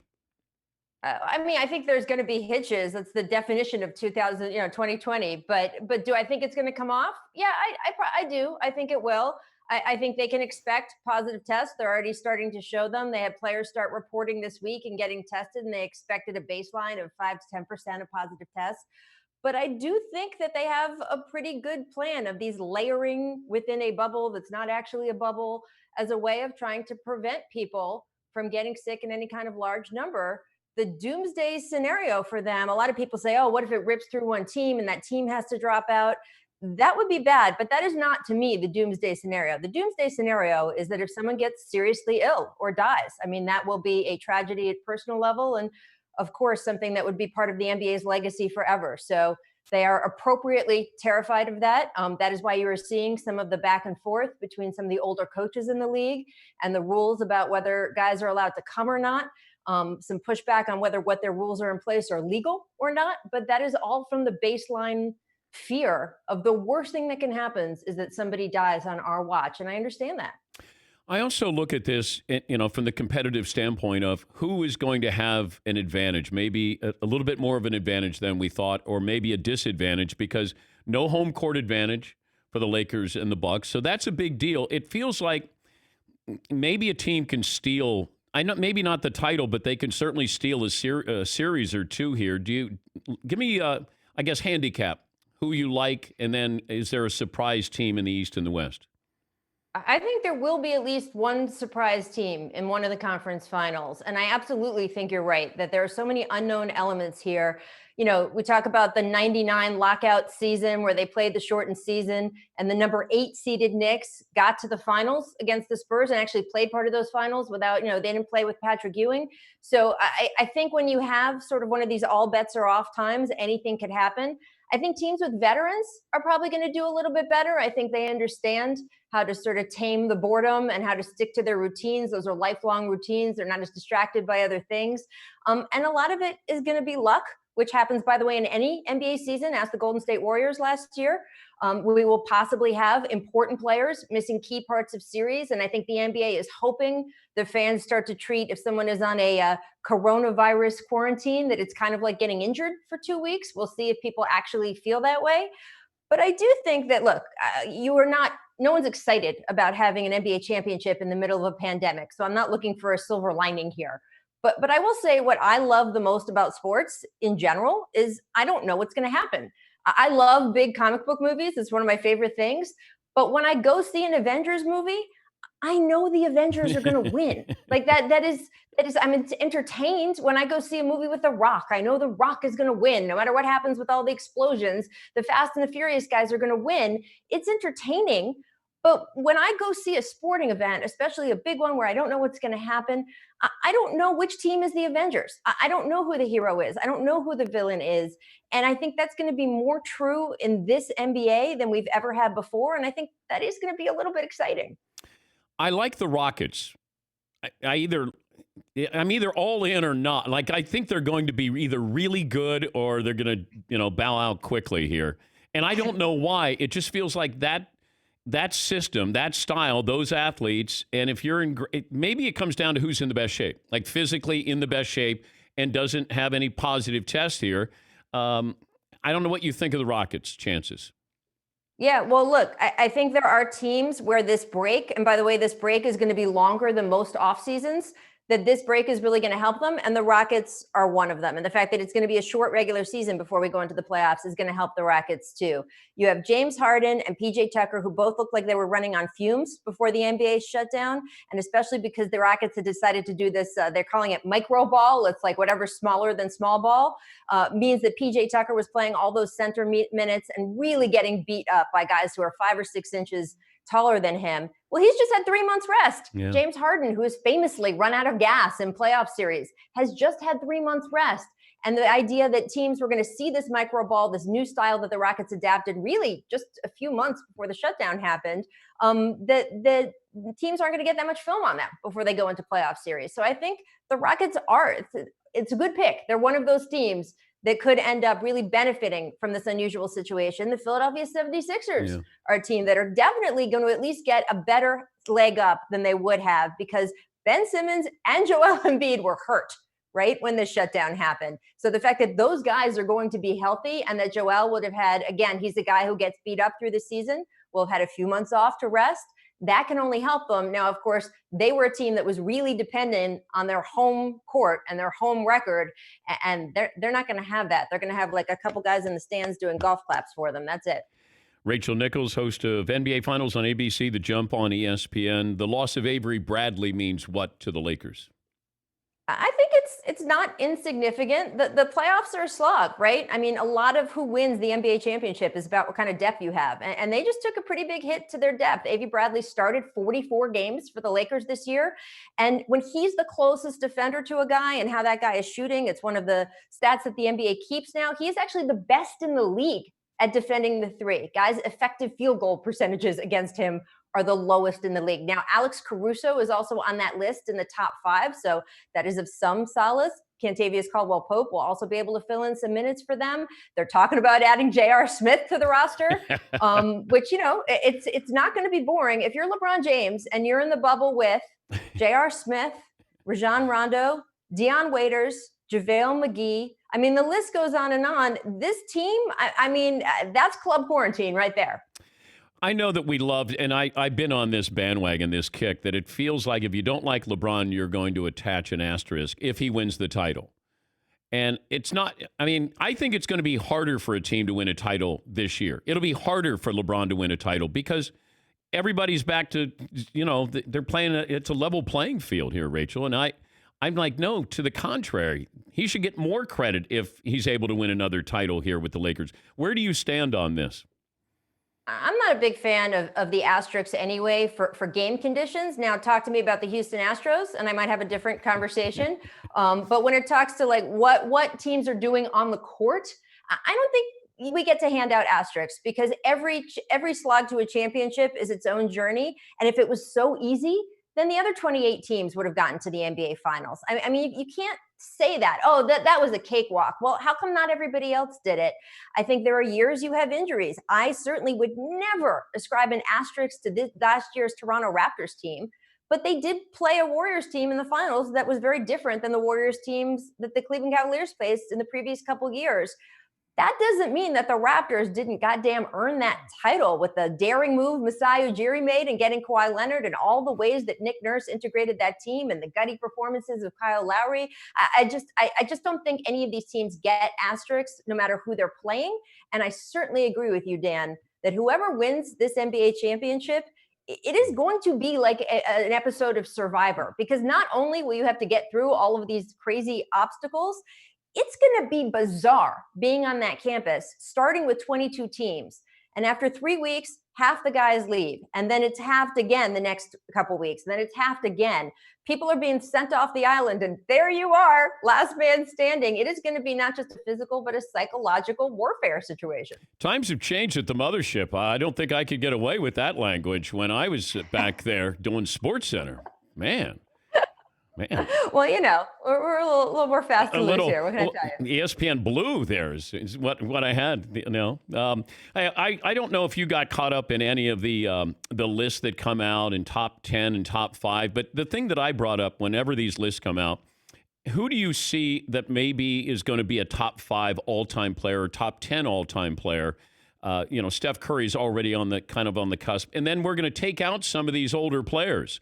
Durant's going to be a top 10 player of all time. Does Larry Bird come out of the top 10 at some point? Does Jerry West come out? Does Oscar? I'm curious, and you've had these discussions with Tracy McGrady and those guys, but your thoughts on players who are going to go in, and let's say 10 years from now, who's in the top 10, who's now out of the top 10?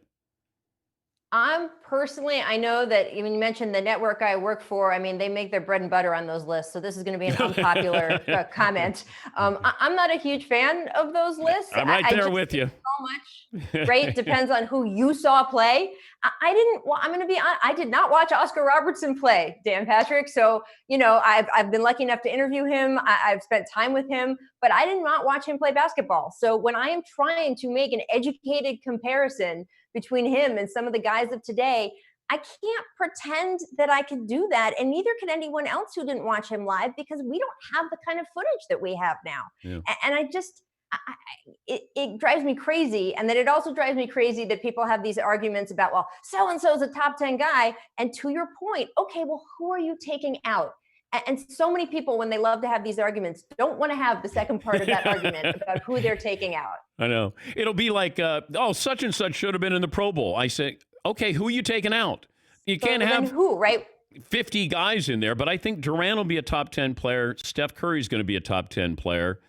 The Greek Freak has a long way to go. I don't know if there's anybody else that I'm missing. Is Kawhi Leonard, if he wins a third title, could Kawhi go in just based off of that? When he's all said and done, could Kawhi Leonard be a top 10 player of all time? He's someone I'm still not sure about just because of the injury factor. So I don't know how long his career is going to be. And I do think that will come into how we ultimately see him. But if he wins a title in 3 separate places on 3 separate teams, where he will clearly have been the engine. And by the way, that's no disrespect to Tim Duncan or anyone he won that first Spurs title with, but Kawhi was the MVP. So that doesn't mean that he was the most important player on that team. That goes to someone else. But you certainly can say that he had a significant hand in that title because he was the most valuable player. And then, of course, he was the MVP of that Raptors team. If he wins with the Clippers and he is the MVP of that team, that has to put him at least in the conversation, but just don't ask me which conversation or who I'd have to take out, because I don't do that. And the Last Dance with Jordan, all it did is it was brilliant strategy. I thought it was it was incredible marketing by Jordan's people to say, hey, new generation that thinks LeBron or Steph or KD, this is a 10-part reminder. Ken Burns spent 9 episodes on the Civil War. We spent 10 on Michael Jordan 1 year here. He just reinforced no one will touch Jordan anytime while we're still alive.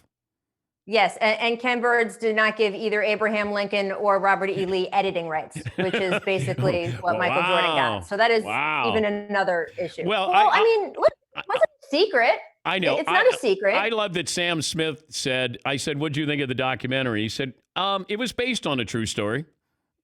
But that's kind of what all of this is, right? Who gets to tell the story, right? The victors write the story, they write history, and that's true of all of this. All the tales we tell, everything. It's not just Michael Jordan in his documentary. Whoever has the loudest voice and whoever wins gets to tell it, and that's part of sports too. Is everyone sits around, back in my day, and the tails grow taller, and the baskets grow bigger, and all of that stuff, and the other guy says, he's not even telling it right. This is what happened. And we got to have 10 episodes of that during quarantine.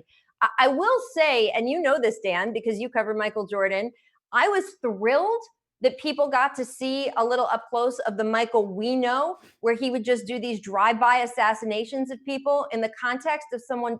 He's telling a story about someone totally different. I'm not even talking about the Isaiah Thomas with iPad and the laughing and all that. I'm talking about he's telling a story about something else. And just in the middle of conversation drops this wicked, wicked sort of rejoinder, flattening someone. And it was just like, I'm thinking in myself, there's a pandemic. This dude, who probably thinks Michael Jordan doesn't even remember him, is sitting in his house with his wife and kids, and all of a sudden, Michael Jordan launches a grenade at him as he is strolling by, going somewhere else. And that is exactly the Michael Jordan that I spent time covering. I just don't know this, Rachel, why he went from the flu to food poisoning.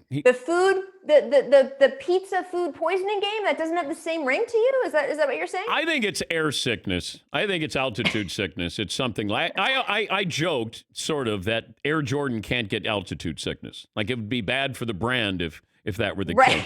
But Dan, let me ask you a question. Okay. You are extremely famous. You might not be quite as famous as Michael Jordan in his prime, but a well-known man. When you stay at a hotel, do you check in under Dan Patrick? I did not. See?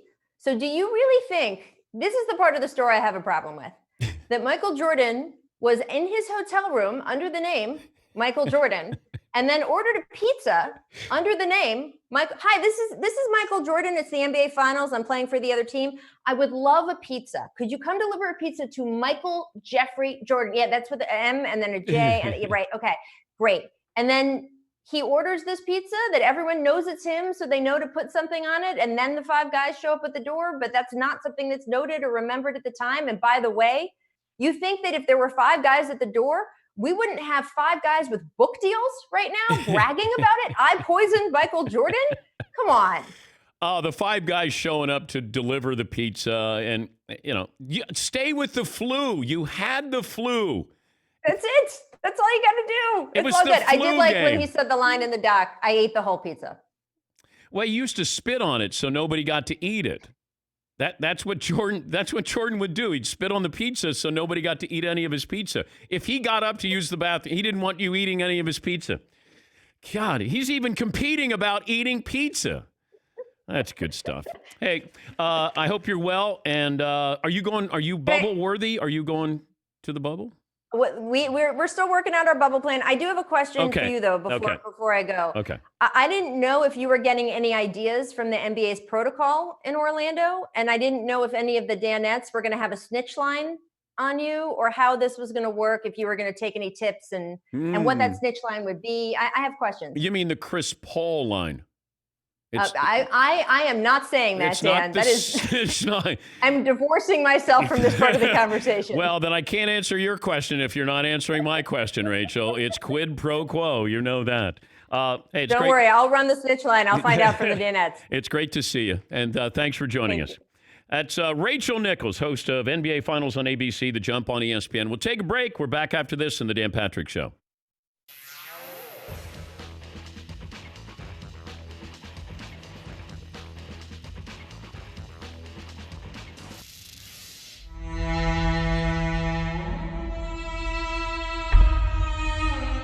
Three-on-three playoffs yesterday, a shocker, dramatic. Both games were great. McLovin took over second half, as he always does in his game, and the losers had a big lead. I think they were up by 11 and ended up losing, and the Crush lived up to their name. They crushed Seton O'Connor's Big Faller brand in overtime. Seton took a three. Toozer took a three, and Two-A-Days banked in a three, and that was the tiebreaker. And how we got to overtime will be up there with... So Seton's team is up by 2. There's 9 seconds to go. Loose ball, and Mario gets the ball. 2 seconds, 3 seconds to go. All he has to do is run out the clock. And he airballs a corner shot. So Two-A-Days puts it back and ties it and sends it into overtime. The place exploded, literally exploded. Well, no, not literally. Oh, figuratively exploded. Figuratively. But the kids say literally. Yeah, they do. They say literally a lot. The scene was insane, Dan. It's like one of those sports events where you watch. I look at Seton. Seton does the LeBron head grab with J.R. Smith. And the social media folks have roughed up little Mario because Mario's being put in the category with Chris Webber, Bill Buckner, and rightfully so. J.R. Smith. It was that dramatic. But Mario takes the corner shot as if, hey, I'm going to rub it in and stick one. And Toozer, he grabs it and puts it back in, and we went into overtime. Mario trying to pad his stats, perhaps. He only had 2 points on the day. There it is. There is some friction between Mario and Two-Days. They sit next to each other in the back room. There was tension that, Two-Days was taken number 1 overall. Mario thought he was the best player in the building. And it was shocking. It really was. And there'll be a documentary on it. There'll be a 30 for 30 on this, I'm sure, at one point. Yes, Paul. 2 days was the number 1 pick in the draft. I think he would even admit the season did not go as he expected. He was being labeled the word bust. That was the salvage job of a lifetime. It'd Yes, be it like was. if Ryan Leaf won the Super Bowl at the end of his rookie year. He gets a stick back for overtime and does bank 3 to win it. Yeah. Yes, McLovin. It's being called the Milford Miracle is the early nickname. Or the Miracle at Milford, because Miracle at Meadowlands comes to mind. That Yeah. is a very similar. You're just going, why? It's like Joe Pisarcik. Why is he trying to hand the ball off to Larry Zonka and Herm Edwards picks it up? Why is Mario taking a corner jumper and then not drawing Iron Seaton? It's unfortunate because we didn't score any points for the last 3 or 4 minutes of the game. Yeah. So, we were up 16-12 or something like that. If any one of our shots goes in, Mario's shot doesn't matter at all. Yeah. So it's unfortunate because I think that Tyler played great. I could have played a lot better. Mario could have played better. And it's unfortunate that even though we had all these missed shots, if one of those goes in, this is a moot point, but he just unfortunately made this one mental error that people are going to pin the game on. Yeah. I could have hit the 3 in overtime and would have won the game. Yep. So there's a lot there that it's tough to just put it all on him. Now we have basketball later on at 12:30 Eastern. Adam Sandler will be coming in, and we have Prince's already got mock headlines for Mario. Oh no! Just hearing some buzz on the street. Oh, it's buzz on the street. No. He's just got one. Go ahead. No, because he was in a bit of a daze, I guess, at that moment, not realizing the magnitude of that mistake to shoot the ball and not hold it for 4 or 5 seconds. Stupor Mario. Okay. Wow. Mario, no. Mario, oh no. Miranda. Oh. Miranda writes wrong.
That's a good appearance by Rachel Nichols. Who knew that she was so serious? The Toronto Raptors, they're dropping a GD. Jeez. She's really defensive about the Raptors.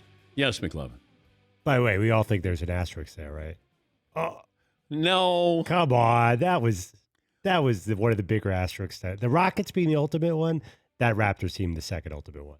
Because of the injuries to the Yeah, Warriors? because Durant was hurt. But once again, nobody brings up that the Spurs won in 1999, and Patrick Ewing didn't even play for the Knicks against them in the finals. Well, you'll admit that people bring up the Rockets without Jordan. You know what? They played, they won. Mike decided he was taking a vacation. I'm not going to put an asterisk by the Rockets. That Rockets team was a great team. That was a great team. And there's no shame in winning 2 titles without Michael Jordan in the league. I'd celebrate it. Oh, there's no shame in it, but it's still like when you look back on it, it does jump into your mind a little bit. Nobody brings up the Spurs when they won in 1999, McLovin, playing without Patrick Ewing. They played a Knicks team without Patrick Ewing. Yeah, but people call that the worst finals team. I think it is the worst finals team ever, right? They're the lowest record, lowest seed. They were an 8th seed. But nobody says, let's put an asterisk because strike shorten and you played the Knicks without Patrick Ewing. I'll go even a little hotter. LeBron's second Cleveland, our first Cleveland title. Curry doesn't hurt his knee in that playoffs. I don't know. I don't know if that's happening either. Wait, the title he won in Cleveland?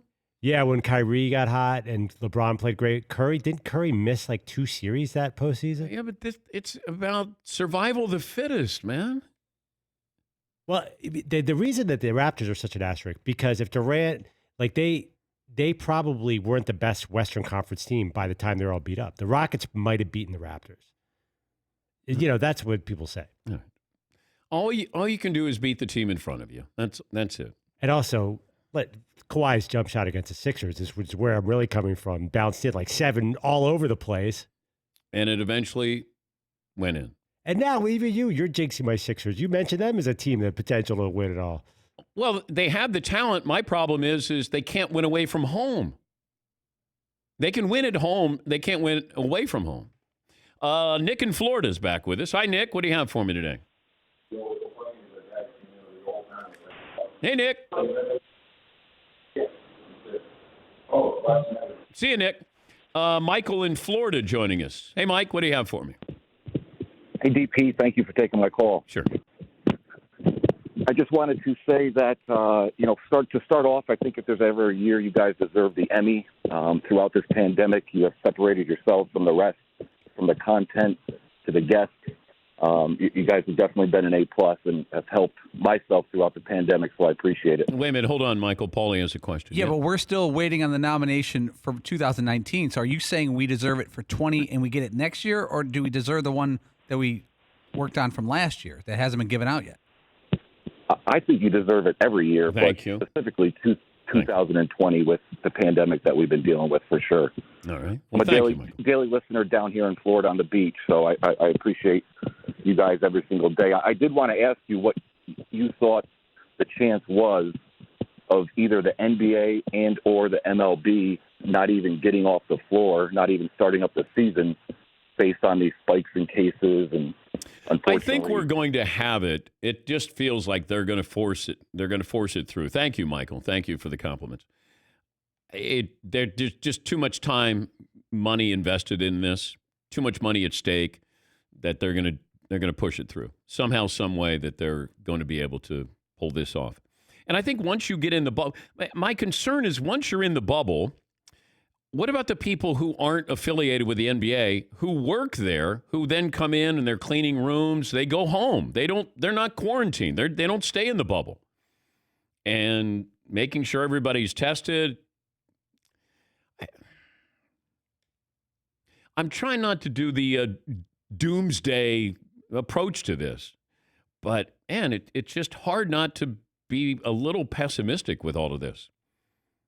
The NFL doesn't cancel anything. They just cancel the Hall of Fame game. All right, you got my attention. I didn't think they were going to play it. Now I realize they're not going to play it. I still have doubts about them starting the season on time. The same with college football. I mean, here's golf. Golf's got issues now. By the way, we're going to talk to a caddy coming up, Paul Tesori. He's Webb Simpson's caddy. And Webb Simpson pulled out of the event in Hartford. He doesn't have the coronavirus, but somebody in his family does. He did that for precautionary reasons. So we'll talk to his caddy. Like, what are the steps here? And more phone calls coming up as well. 2 hours in the books. One more to go. Dan Patrick Show.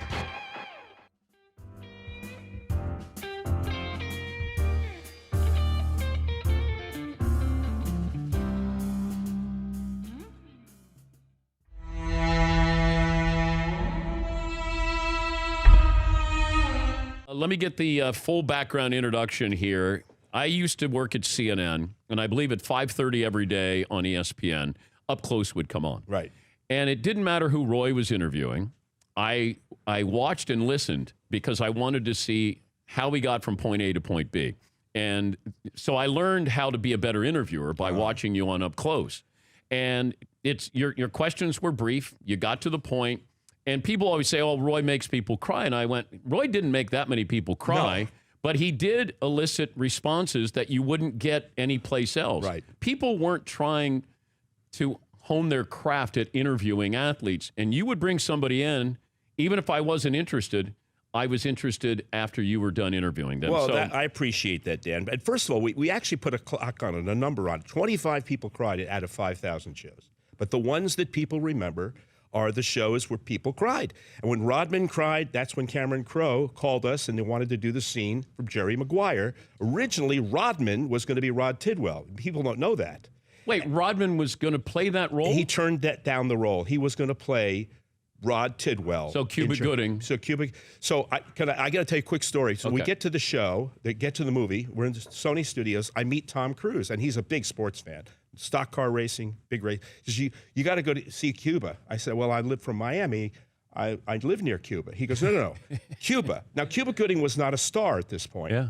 So he says, Cuba. And I went, where in Cuba are you from? I mean, literally that kind of nonsense. And he goes, no, that's my name. We do a scene we didn't even roll. We didn't even rehearse. We ad-libbed the scene. And the first take, when he gets the contract, you're not going to make me cry, Roy, he grabs me, and I'm on a roller, and my chair is rolling off this height seat, this heightened set. I started to fall back on my head. I'm not kidding you. And the grips grabbed me. That was the first take. The second take's the one you see. Flash forward 6 months later. I'm in Liverpool, England. And I'm at a reception at the Cavern Club, and I get a tap on my shoulder. Swear this is true. I think I know you. It's Paul McCartney. I think I've met you before. And I said, I don't think so. No, where have I seen you? And I said, Paul, this is a thrill, but I have no idea what you're talking about. And the woman with him goes, the movie. He goes, oh, you mean Jerry Maguire? He goes, that's it, Jerry Maguire. And then he goes, what's your name? And I said, Roy. He goes, you're not going to make me cry, Roy. Now, you talk about a thrill. That was a thrill. Absolutely.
Buckle up, boys. Time to go to work.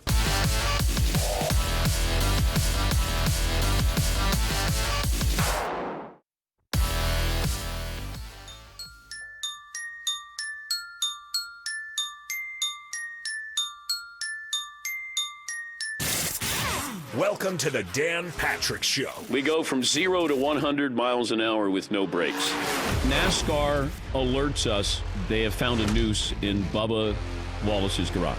I take them at their word it's a noose. At no point did anybody say it's actually being used as a garage door pull.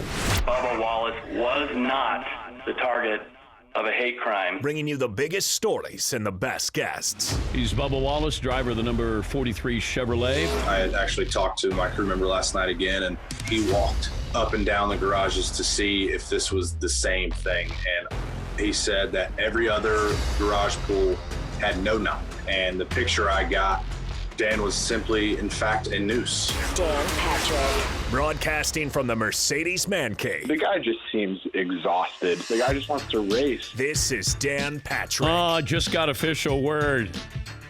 Who's going to join us tomorrow on the show? Let me see how I could give you a hint here. I'm really excited because I want somebody who's going to tell stories and we're going to have fun with a certain sport. Now, if I said baseball... Harry Carey. No, but he's dead. Oh, I thought it was like an ideal. Oh, no. This guy's he's actually joining us. Yeah, he is joining us. No. I hadn't heard about this guest. Yeah, so Harry died. I thought it was just a fictitious. Yeah. Not to me, he didn't. Okay. Bob Uecker. Brewers play-by-play voice for the last 50 years. Mr. Baseball himself, Bob Uecker, will join us on the program tomorrow. So excited about that. Just saw where Vince Carter made it official. He is retiring. Wow. What is he, 43? 42, 43? One of 3 players ever to lead the league in all-star voting for 3 straight seasons. Michael Jordan, Julius Erving, and Vince Carter. So he went 2000, 2001, 2002, 2004, leading the league in all-star votes. And he had a transformation with his game. He was one of the great leapers of all time. And then he became one of the great three-point shooters in NBA history. But Vince Carter, how many seasons did he play? Got like 22 seasons, 21? 21 seasons. Wow. Yeah, see. I think I just saw a thing where he's actually played in the NBA more years than he hasn't in his whole life. So like he's like spent like 22 years in the NBA and 21 years not in the NBA. I wanted him in the slam dunk contest. I really did. At that age to be in the slam dunk contest. And I don't want to see too many 40-year-olds in a slam dunk contest, but Vince Carter, absolutely. And he's old enough to be Trae Young's dad, when you think about it. He's not his dad, but he's old enough to be his dad. All right, 877-3DP-SHOW, email address dp@danpatrick.com, Twitter handle @DP-SHOW. A few months ago, the idea of sports without fans seemed pretty radical, right? We were slowly getting used to it during the pandemic, but we've seen European soccer, the Premiership, UFC, Korean baseball, golf started without galleries, NASCAR's had limited fans, NBA and NHL won't have a live audience. Baseball, it's probably going to be a team-by-team basis. The NFL is going to have fans, I guess. They just made a deal yesterday to sell advertising on the first few rows of empty stands. And that brings us to college football. I was kind of surprised yesterday when I saw the Tennessee athletic director, Philip Fulmer, said he plans for the Volunteers to play in front of a full stadium. Not every college is being this aggressive, but you get the idea. Programs expect significant attendance. And you could argue no sport relies more on having fans than college football. And when we first started to dive into the pandemic and we were looking at football, I said, you're going to have tailgating. And I don't know how this is policed because fans, if they can't get in, want to get as close as they can to get in and still have the tailgating experience. It's hard to imagine 100,000 fans at a Tennessee game or anywhere else for that matter. Gene Smith, the Ohio State athletic director, talked about First, it was 20,000 fans. Now maybe they're going to push it to 40 or 50,000 fans here. I wouldn't be more aggressive. I'd be less aggressive if I were any of these leagues now. Yeah, Paul. I don't think this is an accident that Tennessee football announces, specifically Tennessee. Not because of who they are, because of how the past 10 years and how tough it's been. They've had a lot of recruiting wins over the past year. If you notice, Tennessee football isn't back, but there's hope again. There's a lot of good recruits coming in, and I think they're trying to catch the wave of getting that fan base back and engaged. That's been, they've always had a great fan base, but they've had mixed results and a whole lot of coaches the past decade. I think they're riding the wave, and this is not an accident that it's Tennessee announcing this. Well, let me see what happens in the state, because Philip Fulmer may, pie in the sky, we'd love to have 100,000. I don't know of an athletic director who wouldn't want to have 100,000 fans in a stadium. Are you able to do it? But yeah, Tennessee certainly wants to showcase all of those recruits they're bringing in. Yes, Todd. When does optimism and being rah-rah as an athletic director or anyone that's a head of state for a sport become insensitive or just being totally unrealistic, where you would make a statement like that? When I first saw it, I'm like, really? We're talking about maybe no fans or maybe spacing out fans, and you're saying packed house. It just, I don't know. I was taken aback by that a little bit. It's going to be state by state, school by school, it feels like. And look, college football doesn't have a commissioner. I mean, they have a president, but he doesn't have any power over them. It's going to be the governors who are going to be deciding this, athletic directors, presidents, chancellors, and it feels like it'll be school by school of who's coming back, how many fans you can have in the stands. But I would be surprised. I would take the under. If the over-under is 99,000 fans, I'm going to go under with the Tennessee Volunteers. I think you're going to win that bet. I'm going to go under. A couple of phone calls in here. Luke in Alabama's back. Hi, Luke. What do you have for me today? Hey, Dan, appreciate you taking my call. I just wondered, not if, but when y'all win the 2020 Emmy, will McLovin try to throw an asterisk next to it? I couldn't hear Luke clearly there, but thank you, Luke. He said, will there be an asterisk next to our Emmy if we win it this year because of the situation? No, because we would win it, and it'd be based off last year. If we win it next year, so if we're doing, 2020 would be, I'll gladly take the asterisk if there is one. Yeah, see. Yeah, why would we get an asterisk? It's not like we had a shortened season or something. Everybody else was dealing with the same issues here. So, yes, McLovin. I do have an entire nation is killing me on Twitter right now for my Raptors take last hour. What was your Raptors take? That they get an asterisk for beating the depleted Warriors. Yeah, I don't know why do you do that? I think most NBA fans are kind of with me. I hear that all over the place. That's why Rachel was so fired up about it, obviously, because there's strong opposition to that take. That she wouldn't say it if most people didn't think it. But if most people think it, then why are you getting killed on Twitter? These Canadians are really mean people, as we all know. No, they're not. They're great people. No, I'm getting killed by the Toronto fan base. And you should. But I'm not getting killed by any other fan base. Everyone else like, yeah, you're probably right. Well, everybody is territorial, but the Raptors earned that. Stop. You're bitter because they beat the 76ers, okay? So at least be honest with that. Be transparent, as we like to say. Yeah, I really don't like that team because they were so confounding last year. I don't know why. The only problem I have with the Raptors is Fred Van Vliet. It should be Fred Van Fleet. Yes. Easier for us. Yeah. And, Fred's, should think about us and change his last name. Because Fred Van Vliet is just, he's fleet. He's fleet of foot. Fred Van Fleet would be a whole lot easier for us. Very selfish. That's the only problem I got with the Raptors. Yes, McLovin. It's funny. I was actually telling Paul the other day that that's the guy that scares me on the Raptors, Fred not Siakam. Van Vliet? Yeah, like why? He's unstoppable in the fourth quarter. Only against Philadelphia. Yeah. No, I know. He's a good player. You're he's right, really though. a The good Van player. Fleet thing is Van Vliet. Yes, volley. He's one of those guys, though, you only discuss during the playoffs with the NBA. Van Vliet, you're like, oh, where was he all season? Was he hurt? He's injured? No, you just weren't paying attention to the Raptors. They won 68 games or whatever. Yeah, you wouldn't be tuning in to go, hey, what time's the Raptors game? I want to watch Fred Van Vliet. Yes. Is that like Sam Cassell and Mario Eli? Ellie. Yeah, those guys, you didn't hear about them all regular season. Then they're hitting big shots. Sam Cassell a little bit. Mario Ellie always in the postseason. Boris Diaw was a big guy you never talk about during the regular season. Oh, man, he's the X factor for the Spurs. Boris Diaw, the X factor for the Suns. We'll go all day on this.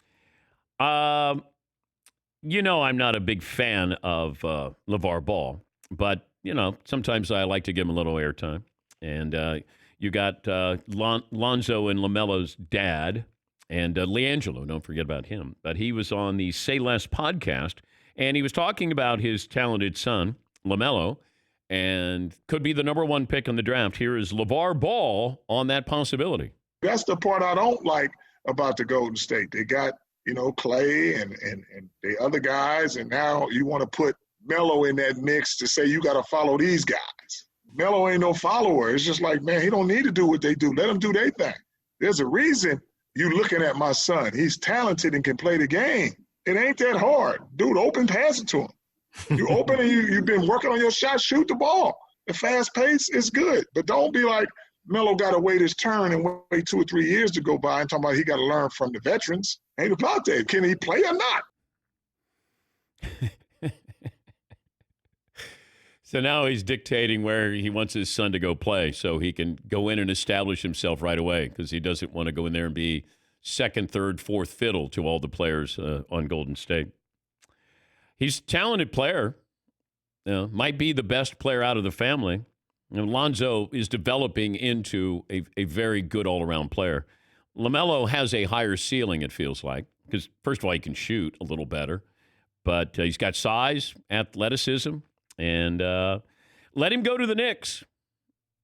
How would LeVar feel about that? Dr. James Naismith, LeVar Ball, feel about his son going to the New York Knicks? Because then he could go in and that could be his team. Go ahead. So that's on the Say Less podcast. Mike in Washington. Hey, Mike, what do you have for me? Hey, bud. Hey. Deceptively fast, 6'2", hard 185. Hey, I wanted to say kind of what Michael from Florida was talking about. I think you guys do deserve it every year, and I work in the late afternoon, so I have the opportunity of getting to watch you guys every day. And the way you guys do the show, it almost makes me feel like I'm right there with you. So I appreciate every single one of you guys and the guys behind the scenes doing all the job. Thank you, Mike. Thank you.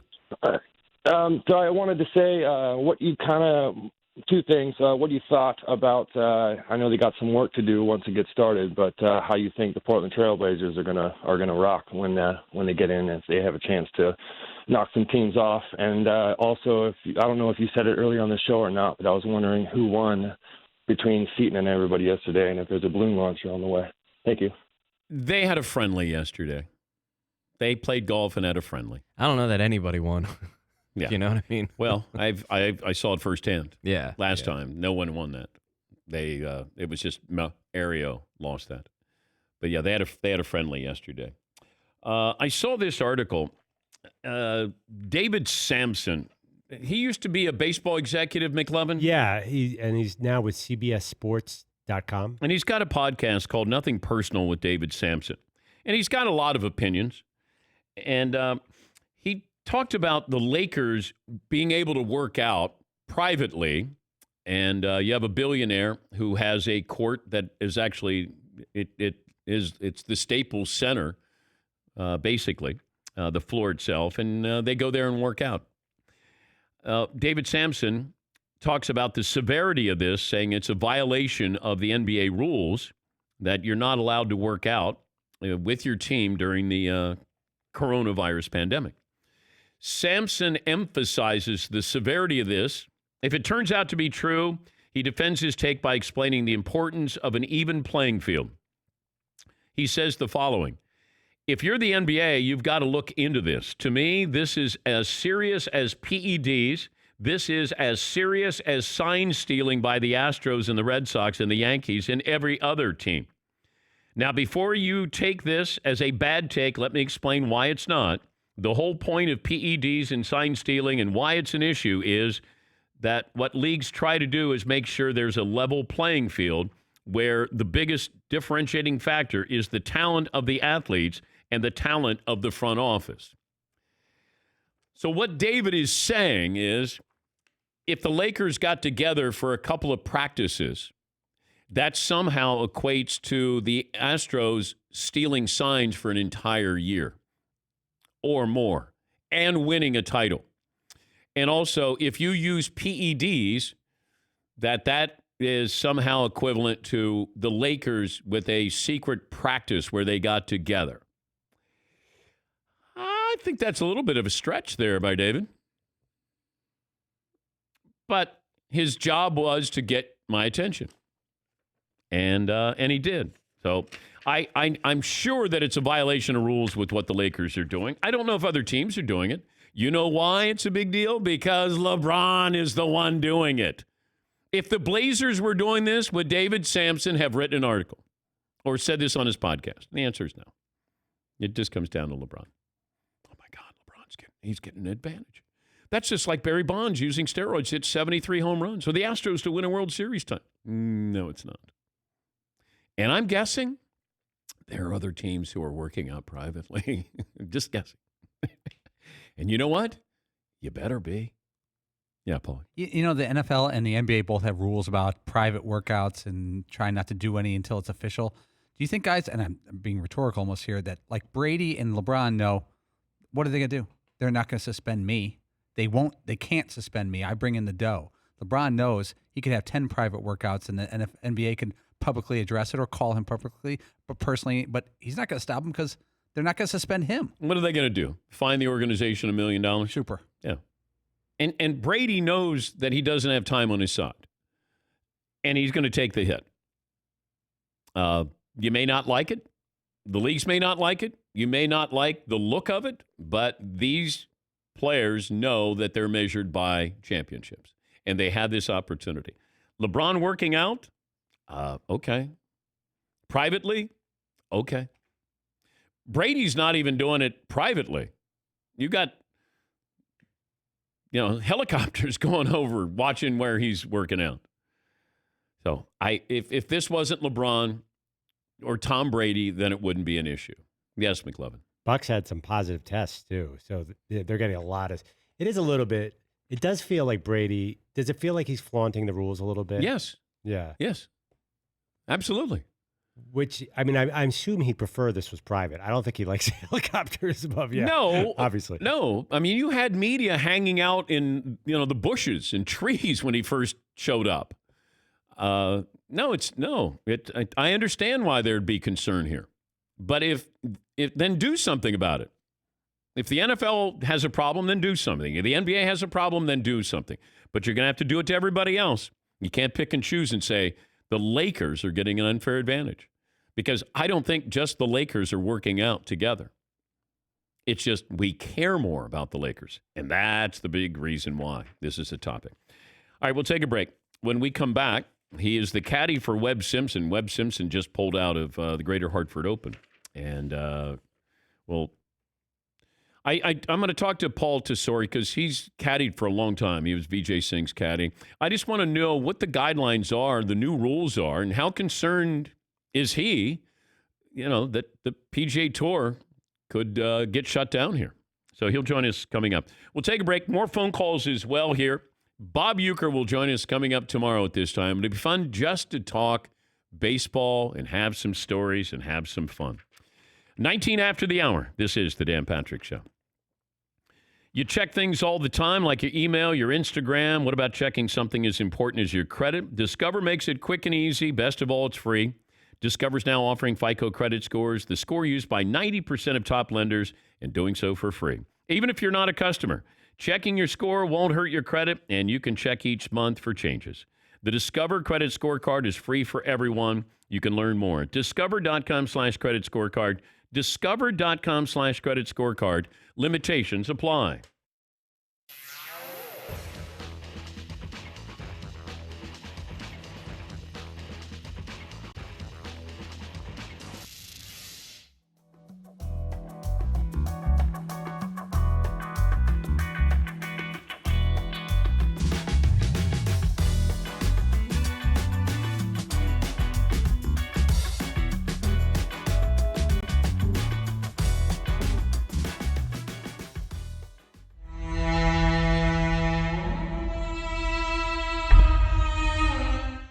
Who did you not get to interview? Like the one Babe Ruth, I think, would probably. Okay, yeah. but is there one that while you were doing the show that you couldn't get? Mostly, we had them all pretty much. I had someone asked me about Tiger Woods. He doesn't do a lot of sit-down one-on-ones. I had him at 11 years old. I had Shaq at 16 years old, and of course throughout their career. Yeah, I remember when I had Shaq throughout his career. Shaq grew into a personality. At first, he was deeply shy and introverted. He comes off the plane after they win the Olympics. You were probably in Athens. Maybe you would covered it with NBC. I said, Shaq, you went to Athens, you win the gold medal. While you were in Athens, did you have a chance to visit the Parthenon? He goes, Roy, we went to a lot of clubs. I can't remember all of them. Swear. And then I also said to him, you ever get this? Did you ever get this when you have to interview a guy after they lose? That's the worst crap of all. Bill Buckner. Oh, you did? Yes. Yeah. So they said, the Lakers losing 5 to the Pistons, and I got to go to the locker room in Detroit, Palace of Auburn Hills at 2 o'clock in the morning. Shaq's the last one there. So, Shaq, ESPN wants me to ask you about your emotional state after losing the world championship, right? I'm a little pissed off. Okay, so here's my follow-up, brilliant follow-up question. How pissed off are you? And he actually goes, the highest level of passivity. I mean, really. And I said one time, he and Kobe didn't get along, so I said, Shaq, you and Kobe are different personalities. How would you define him? He goes, well, Kobe is a loner, and me, I like to think of myself as a socialist. And I said, oh, yeah, like Karl Marx is spinning in his grave right now. But you know what it's like, Dan. To do this thing for so many years, it's an adventure. It's really a journey. It really is. And, the key to interviewing, and we've talked about this before, I think is just being curious. I have to really want to know what you have. Mm-hmm. And, I always appreciated that your question got to the point.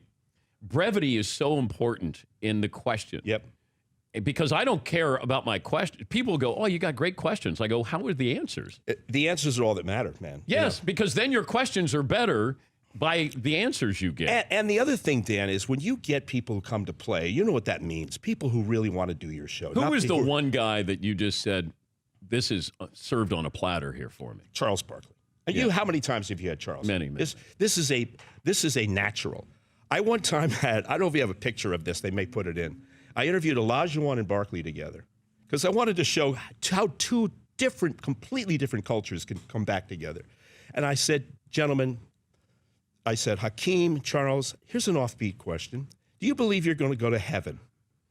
So Olajuwon, well, I believe if my service to God is pure and consistent and comes from the spirit of giving for all mankind, yes, I believe I will go to heaven. I said, very nicely said, Hakeem. I said, how about you, Charles? He goes, I don't know, but it's definitely going to be a close vote. I mean, you know what I'm talking about? Where you get gold from this guy. He's a treasure. He's a treasure. Gold from this guy, Absolutely. and you know what else? He's comfortable in his own skin. I don't think Jordan is as comfortable in his skin as Barkley is in his.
More phone calls coming up. 877-3DP Show. Email address dp@danpatrick.com. Talked about a lot of things today.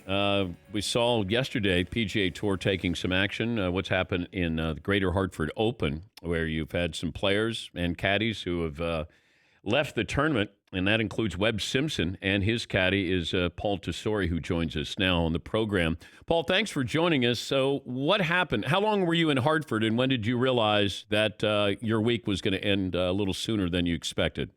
Yeah, Dan, thanks for having me on. Yeah, so flew up Monday afternoon. We were fortunate enough to win last week on the PGA Tour in Hilton Head, and came home for half a day and flew up. And Tuesday was a very, very normal day. As the day progressed, you started to hear some rumblings of some tests that had maybe come back not the way we had hoped. And the first one we had heard was Cameron Champ, a young 26-year-old on tour bomber who had tested positive.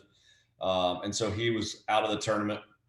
And then as the day kind of progressed, we're standing on the putting green, and we had heard some other rumors about there was another positive test. And as we're sitting there, Webb gets a phone call and finds out someone in his family had tested positive for COVID-19. And so, there we are on the putting green. Obviously, we got a lot of people around. Immediately, we start going into a different mode as far as Weber and I, trying to decide, okay, what do I need to do instantly right now while we decide? So we left the putting green. We went and contacted the PGA Tour and started to have discussions with them. What's the protocol at this point going forward? Obviously, Webb had been exposed because he's been with his daughter during the significant amount of time. And it's impossible to know. Webb took a test Tuesday and Wednesday morning, negative on both of them, but he just felt like to protect the tournament and to make sure, more than anything, Webb's fifth in the world right now. He's leading the FedEx Cup. And the last thing you want, I think, is kind of one of those names taking, even though it's a small chance, taking a chance of infecting anybody else. So he made the decision to withdraw. When did you get tested? So we test starting this week. Well, we're tested every day when you come in. So I was tested Tuesday morning and Wednesday morning, me personally. Same with Weber, Tuesday and Wednesday. Generally, all you are is when you come in and you register. If that's on a Sunday, Monday, or Tuesday, you're tested. And then you're only tested again when you're leaving the golf tournament to go on the charter, which would be a Saturday. I know Commissioner Monahan yesterday talked about we're going to change that a little bit. We're going to up it up at least one more test per week just to make sure that we keep everybody safe. How is your job different with these new rules? There's a lot of things that are different. The older we get, we're all creatures of habit. And so many things are just very natural to you, whether it's the handshake in golf is, really famous. Well, you see it in basketball and other sports as well, but the handshake, that's obviously gone. But, the tour doesn't want us even fist bumping, just no contact if you can. And so I think that's the number one. As far as caddy player, it's tough. We try to stay 6 feet apart by keeping the golf bag in between us, but I read greens with Webb, so there's several occasions where I'm going to be inside that 6 foot zone, not for long periods of time, probably between 5 and 10 seconds. But, as far as that's concerned, he's been tested, I've been tested, we're clean, and we're not going outside that bubble at all during the week. And I think that's the big part that the tour is really battling right now is we, meaning caddies and players, we have to do our job. And it's getting better each week. The first week was not very good, and we got some pretty stern warnings from the tour. Guys, we have to do this well. We got the world watching us, but also we don't want to shut down. The second week, but now guys are starting to get a little scared. We've had 4 positive tests, and we've done 2,800 tests, so 4 is still a very, very low number, but guys are seeing the ramifications now of what's happening. Number 4 ranked player in the world, Brooke Koepka, has to go home. 5th ranked player in the world, Webb Simpson, has to go home. And, that might just be the start of something to scare the guys enough to make sure they stay safe. He's Webb Simpson's caddy, Paul Tesori, who joins us on the program. Could players carry their own bags at some point here? So I'm going to say no. I'm going to make fun of the players first as I do that. Definitely golf is a little cooler than it used to be at one point. We've got some pretty talented athletes playing golf now. I think this is the Tiger generation that we see. You got these kids coming out 6'3", 6'4", big broad shoulders. So the answer is they could. The answer from this guy staring at my nice lake here in the backyard that I have is I hope not, because Webb's great play, BJ's great play has paid for a lot of the stuff that I'm sitting at right now. So I hope not. I don't think it will come to that. Again, I always have to say if we do our job. obviously, if Commissioner Monahan's sitting back and he's looking at week after week after week, if he's watching players and caddies a foot from each other, then he may be rushed to a decision that, like, I have to stop that for a little while. But the players would not do a great job, and they would have nobody to blame. If they hit a bad shot, the first thing they do would be like, there's nobody there. There's nobody there to blame. So, I always love when they miss a putt. They always look at the caddy. It's the same look every time. It's this one. But I do not think we will see that. And I got to be honest with you, Dan, I hope it doesn't come to that. I was also wondering about now's the time to play against Tiger Woods because guys talk about the galleries that surround Tiger, and it's just something you can't prepare for. Like there's no gallery. How weird is it that there's no response, no reaction, no nothing, silence? It's completely strange. At Hilton Head, I watched the number one player in the world, Rory McIlroy, make a 35-footer on his last hole of the day. And nothing. Not a clap from anybody. Not one clap from media, obviously, or anybody else around. And that was strange. And then coming down the stretch on Sunday at Hilton Head, I think one thing you saw is for the first time in my life, I've never seen so many different players make so many birdies down the stretch. There was 7 to 9 guys that were just pouring in putts from everywhere, hitting it close. And I do think the fans have a little bit to do with it. I talked to Webb. Webb said he felt the same.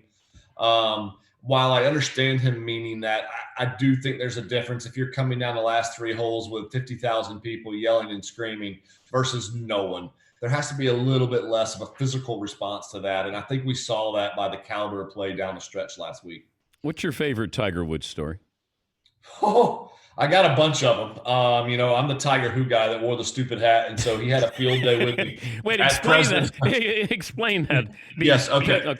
So back in 2000, I'm working my 3rd event as a caddy. I'm working for Vijay Singh, and Vijay was the only guy that held back Tiger from winning the Grand Slam that year. Vijay had won the Masters. Tiger won the next 3. Played in the President's Cup.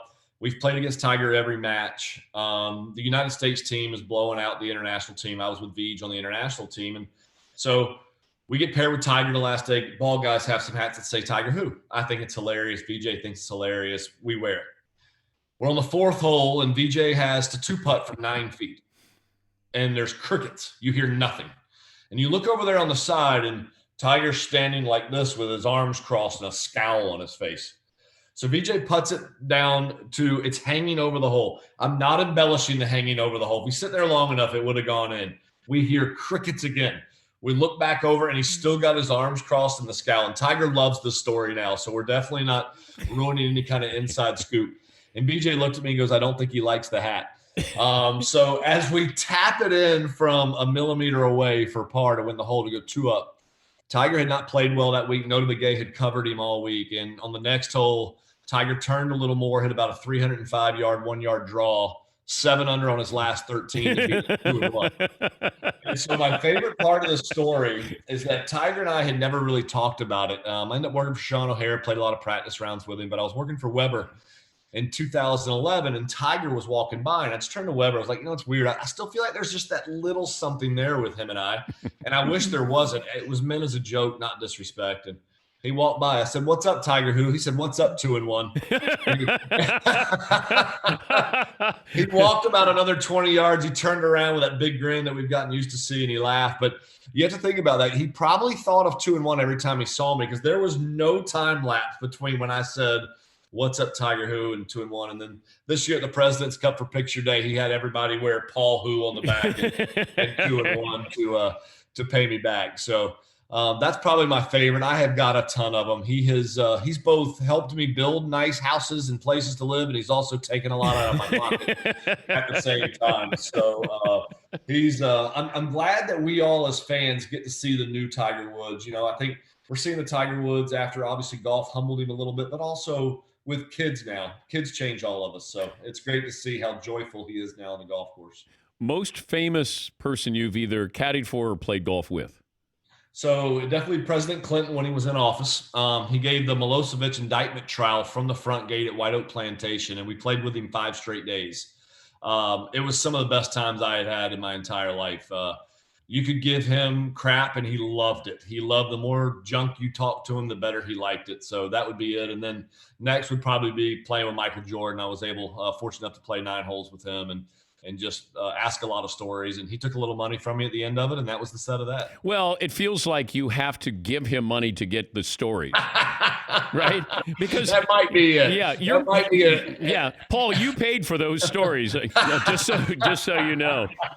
Hey, before I let you go, I know that you have the Tesori Family Foundation, and it's certainly important and close to your heart, and I wanted to give you an opportunity to talk about that.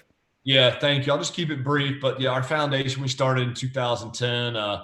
We've been able to give back a little over $1.5 million to the local communities and a little bit throughout the country as well. We put on these all-star kids clinics for kids with special needs, 25 kids, one-on-one instruction. So check us out, TesoriFamilyFoundation.org, and any way you can help us, we welcome it. Thanks for joining us on short notice, and our best to Webb, who, once he figured out putting again, he's amazing. Yes. And congrats really on the win at Hilton Head.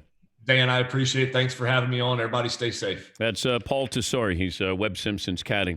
All right, we'll get some phone calls in here. Fritzy, good job in tracking down Paul. He was very good. Love those stories. And these guys are always careful when they tell a story about Tiger. It's like when you tell a story about Michael Jordan, because they hear it and they don't forget. They never forget. If you have something or you got one up on them, these guys are always – players are still nervous telling stories about Michael Jordan. And players aren't going to say anything about Tiger or make fun of Tiger because Tiger's still playing at a very high level. But that's probably – you say it privately. You're not going to say too many of those publicly. Let me see. Jason in Nebraska. Hi, Jason. What do you have for me today? Hey, Danny and the Danettes. Hey, Jason. Real quick, Danny, just want to tell you, excellent interview with Wallace yesterday, or Bubba Wallace. And the reason I'm calling is to let you know that I was able to finally finish Breaking Bad. And now that I've watched Ozark and Breaking Bad, I've got a message for men. If you're going to start an empire, you probably don't want to get married or have kids. It wasn't the cartel that I was scared of. It was the women in both those series. It's crazy. And real quick, if I could just add, there was two scenes that were awesome in Breaking Bad. The first one is where Walt, he goes bathroom in his kitchen sink. Thought that was great. And the second one was where it was an interesting thing where he's rolling his barrel of cash up to the Native American, and he asked him, "Can I buy the truck?" And the Native American says, "It's not for sale." Just thought that was great. All right. Well, thank you, Jason. I'm glad you enjoyed Breaking Bad. I'm assuming there's another season of Better Call Saul because I'm looking forward to watching Breaking Bad again after watching Better Call Saul. And if you get an opportunity, I never thought I would say that Better Call Saul is inching closer to Breaking Bad level. You seem like you're about to say something there. No, not yet. But Bob Odenkirk is, it's just, they're great characters because you're seeing these characters before they go into Breaking Bad and you get the backstory on them. Jeff in Detroit is back. Good morning, Jeff. How are you? What up, Doe? What up, Doe? Listen, just wanted to comment real quick about Martha passing off the Lions organization to her daughter, Sheila. My question to you is this. Imagine being Steve, waking up, and your wife now owns a team. Do you have your office already in there? Do you channel your inner Peter King and Mike Florio and just, put draft profiles on her pillow? No. See, that's the problem. Thank you, Jeff. It's the people who aren't knowledgeable, and then they get power, and then they get involved in the process there. That's where it gets dangerous. Owners and their families, and then all of a sudden you're going to take over, and therefore, you've got to be as knowledgeable as your dad, and that's not usually the case. Bob in California. Hi, Bob. What do you have for me today? Good morning, Dan, out here in Clovis, California. Dan, you've been to Knoxville numerous times when the University of Tennessee plays there in Neyland Stadium. They start partying on Wednesday, bringing in probably 35,000 people just to come in and tailgate. Where are they going to put those people, plus the 111,000 people that go to Neyland Stadium? And, like you probably have flown in and out of Knoxville Airport. That place is a zoo. So where are we going to put all the people? I have no idea. I have no idea, Bob. And, sometimes you feel like you're just, shouting into a canyon because just logically speaking, when you start to look at these scenarios, you go, how are you going to be able to pull that off? Because I'm sure people in Knoxville are going, yeah, our AD says, Philip Fulmer, we're going to have 100,000 people. Okay. I mean, good luck with it. If you get it, I'm going to take the under. Joe in Oregon joins us. Hi, Joe. What do you have for me today? Hey, Dan. Out here at Ridgey Creek Golf Course, just setting the course up this morning. Nice. Hey, I think the Lakers are not practicing at that billionaire's house. I think they found out that a couple players tested positive, and they're all quarantining together, drinking off the same cups, eating off the same plates, and using one bathroom. Get everyone immune to the virus so that when they start playing, there's no worry of any new infections. I know that you're sort of kidding, Joe, but there's part of you that's not, and I'm right there with you. Thank you for the phone call. Yeah, I wondered about that. You know, when you see these guys who are testing positive now, how strange is it to look at this and reason, is it more of an advantage if your players are testing positive now? Right? I mean, you're not hoping for it, but there's a benefit to this. You know, you're hoping everybody's asymptomatic or nobody gets seriously ill with this. But if your starting five is already tested through this, got the antibodies or whatever it might be, it's an advantage. Take a break. Last call for phone calls. What we learn, what's in store tomorrow. We'll close up shop after this on the Dan Patrick Show.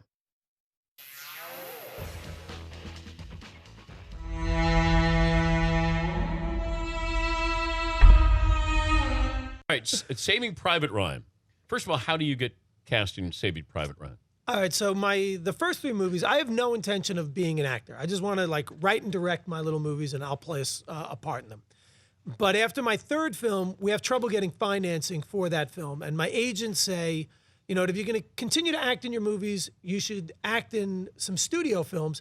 You'll become more famous. It'll make it easier for us to get your films financed.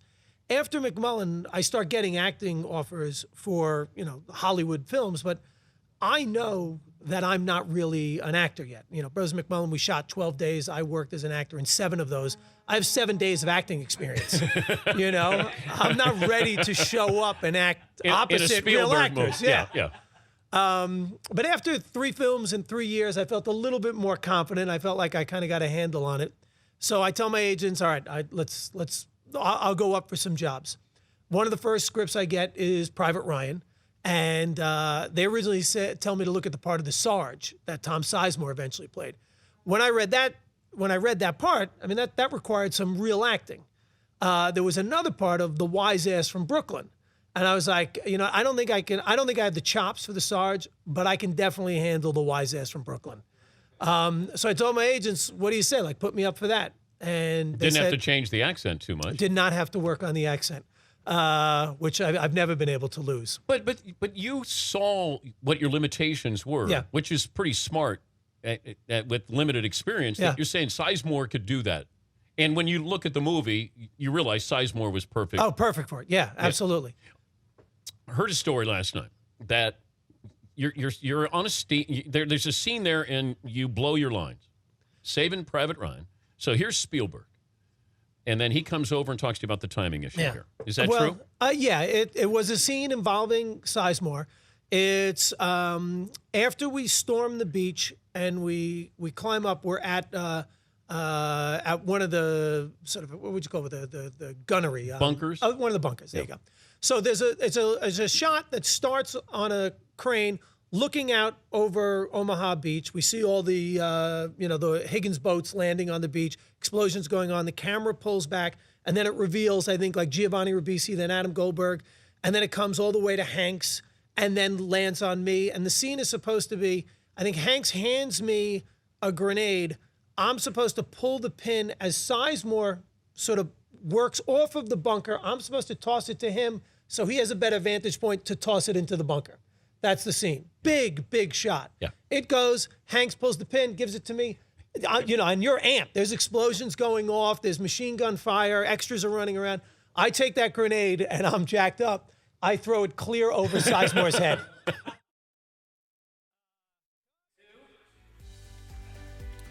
Okay, first of all, I want to congratulate Brian in Texas is our winner, 21-99. The clue for 21 is he's no yo-yo. I don't know if I'm dating myself, but there used to be a yo-yo company, Duncan Yo-Yos. Duncan would be number 21. Tim Duncan selected by the Spurs. That's Todd. Duncan Yo-Yos as a reference. Is that if you're over 60? I used to love the Duncan butterfly yo-yos. Anyway, if you got it, which Brian in Texas did get, he's no yo-yo. The Duncan He's Yo-Yo 1,000 company. years old, Brian. Duncan was selected first in the NBA draft in this date in history, 1997. The 99, a wilted garden, as in Madison Square Garden, because the Spurs beat the Knicks 4-1. This date in history for the NBA championship, that was 1999, therefore the number 99. So Tim Duncan, selected in the draft, wears uniform number 21. 1999, the Spurs take care of the Knicks. A very Spurs-themed scoreboard today with Duncan and the Spurs beating the Knicks. There you go.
Show flew by. Chris Sims was good first hour with his top 40 quarterbacks. Rachel Nichols, ESPN's The Jump was good. Paul Tesori, the caddy from Webb Simpson, he was good as well. A lot of fun. Bob Uecker will join us on the program tomorrow. Mr. Baseball. We talk, just baseball stories. Something fun to talk about instead of everything else. I'm like the bearer of bad news. You know, you show up at work and you go, what, anything positive today? I'm not searching out anything like this. It's just you're trying to give information, move a story along, have a guest, but I'm not rooting for it. I'd love to be able to talk about some other things, positive things. Doesn't feel like there's a whole lot of that going on. We'll have this day in sports history. Final results of the poll question, McLevin. Okay, hour 3 was, would you rather be a pro golfer who's just hanging on or a caddy for a top golfer, and you get the same salary for both guys? 62% wanted to be the hanging on golfer instead of the caddy. Yeah, I'd rather be the golfer. Paul Tesori seemed to have a nice life, though. He kind of swayed me a little bit. Yeah, but his golfer is not just hanging on. He's got the guy who's 5th in the world. Yeah, you get the caddy gets a good golfer. It's compared. So you're a caddy to a great golfer, or just a good golfer. I mean, a hanging on golfer. Yeah, Paul. Your golf career could be a middling pro who never wins anything but stays on the tour for 20 years and struggles, but makes good bank. Let's say $300,000, or a high-end caddy like Paul or like Tiger Woods or Phil Mickelson caddy, where you also make $300,000. I'm just throwing that number in, and you don't have the stress of actually competing as much. I'd rather be the golfer. If you can spend 15 or 20 years on tour, you'll do well. I mean, there are guys who they finish top 10. They don't necessarily win. They make great money. And you make so much money off your sponsors as well. Dave in Oregon. Dave in California. Hi, Dave. What do you have for me? Well, Dan, I have a question. So far, let's say none of the name NBA players, big name players, have tested positive for corona. What do you think the NBA would do if, say, all of a sudden LeBron, the Greek Freak, James Harden, two or three other big name players suddenly tested positive? Would they then suddenly cancel the season? No, they won't. Don't see it, Dave. It goes back to you want to have stars, but this is about completing the season and the amount of money that's at stake here. If a team got wiped out here, then that might be different, but it just feels like they're going to get this season in. No matter what, they're getting this season in. This day in sports history, Paul. Dan, a little twist now because it's been hijacked in 4 different places. This day in his sports history, we'll have a quiz with it. In 1918, Babe Ruth became the second American League player to hit a home run in 4 consecutive games. Actually, I couldn't find the answer to that one. I looked around, couldn't find it. 1985, ABC's Monday Night Football began with a new lineup. The trio was, anyone? ABC's Monday Night Football broadcasting booth. Didn't last a long time. 85. 85, yes, I'm sorry. 85. Frank Gifford is the hint, with 2 analysts. Yes, McLovin. Is that O.J. and Namath? That's correct. O.J. Simpson and Joe Namath in 85. 2003, Todd McFarlane bought Barry Bonds' 73 home run balls at auction for, closest to the hole, how much did he pay for it? $500. $517,000, Dan. Good job for you. And that's this day in sports history. Quiz. Yes. Todd McFarlane spent, $3 million on McGwire's 70th home run ball. I think it's worth about $200,000 to $300,000, according to estimates there. Ouch. That's not a good return. You know, it's tricky with memorabilia, and I see guys who invest in things all the time. It feels like if something, you got to have that game used, game worn, whatever that is, that just, you see grass stains on a jersey. Those things resonate. You can have a jersey. I have a signed newspaper from the Augusta newspaper when Tiger won his first Masters. And I think that might have been when he had Fluff as his caddy, and Fluff got that for me. Fluff came in to do a ESPN SportsCenter commercial, and he brought Tiger's clubs in with him. And I think Tiger got upset about that because we didn't realize that Tiger's caddy was bringing Tiger's clubs in. And I said, so I pick up a 6-iron. So I grab the 6-iron. Of course you do. And I go, is this a true 6-iron? And he said, yeah, I mean, Tiger's 6-iron. I said, is his 6-iron just like mine? He goes, yes, it's what he does with his 6-iron that's different than what you do with your 6-iron. Because they de-loft that club. His 6-iron is probably a 4-iron. He'll hit a 6-iron. You go, how did he hit it 220 yards? Because they de-loft it, and then you compress the ball, and then you're able to hit it even further. Just a little golf 101. I can't do it, but I know when others do that. Let's go around this room and find out what we learned on the program. Todd? Some sharp baseball minds are high on the Tampa Bay Rays with their rotation in this short season coming up. Yeah, I've heard that from Buster Olney and Tom Bertucci. They like the Rays. They got a deep pitching staff. McLovin, what did you learn today? That the country of Canada, not quite as nice as you thought they were when you ripped their Raptors. Seton O'Connor. Chris Sims doesn't like any of us. Oh, he got all sensitive. You guys are piling on his quarterback list. He's like, oh, well, okay. I don't like any of you He's guys. the best, man. Good sense of humor. Paulie, what'd you learn? Shocker that Rachel Nichols is the one who swears on today's show, not Chris Sims. Yeah, Sims has dropped an F-bomb before. What did I learn, Todd? Chris Sims has Cam Newton currently not on any team, ranked as the 10th best quarterback. What we learned brought to you by BuyRaycon.com. The wireless earbuds, the way to go. Get 15% off your BuyRaycon.com/Patrick. That's BuyRaycon.com/Patrick. Thanks for joining us. We'll talk to you tomorrow right here on The Dan Patrick Show.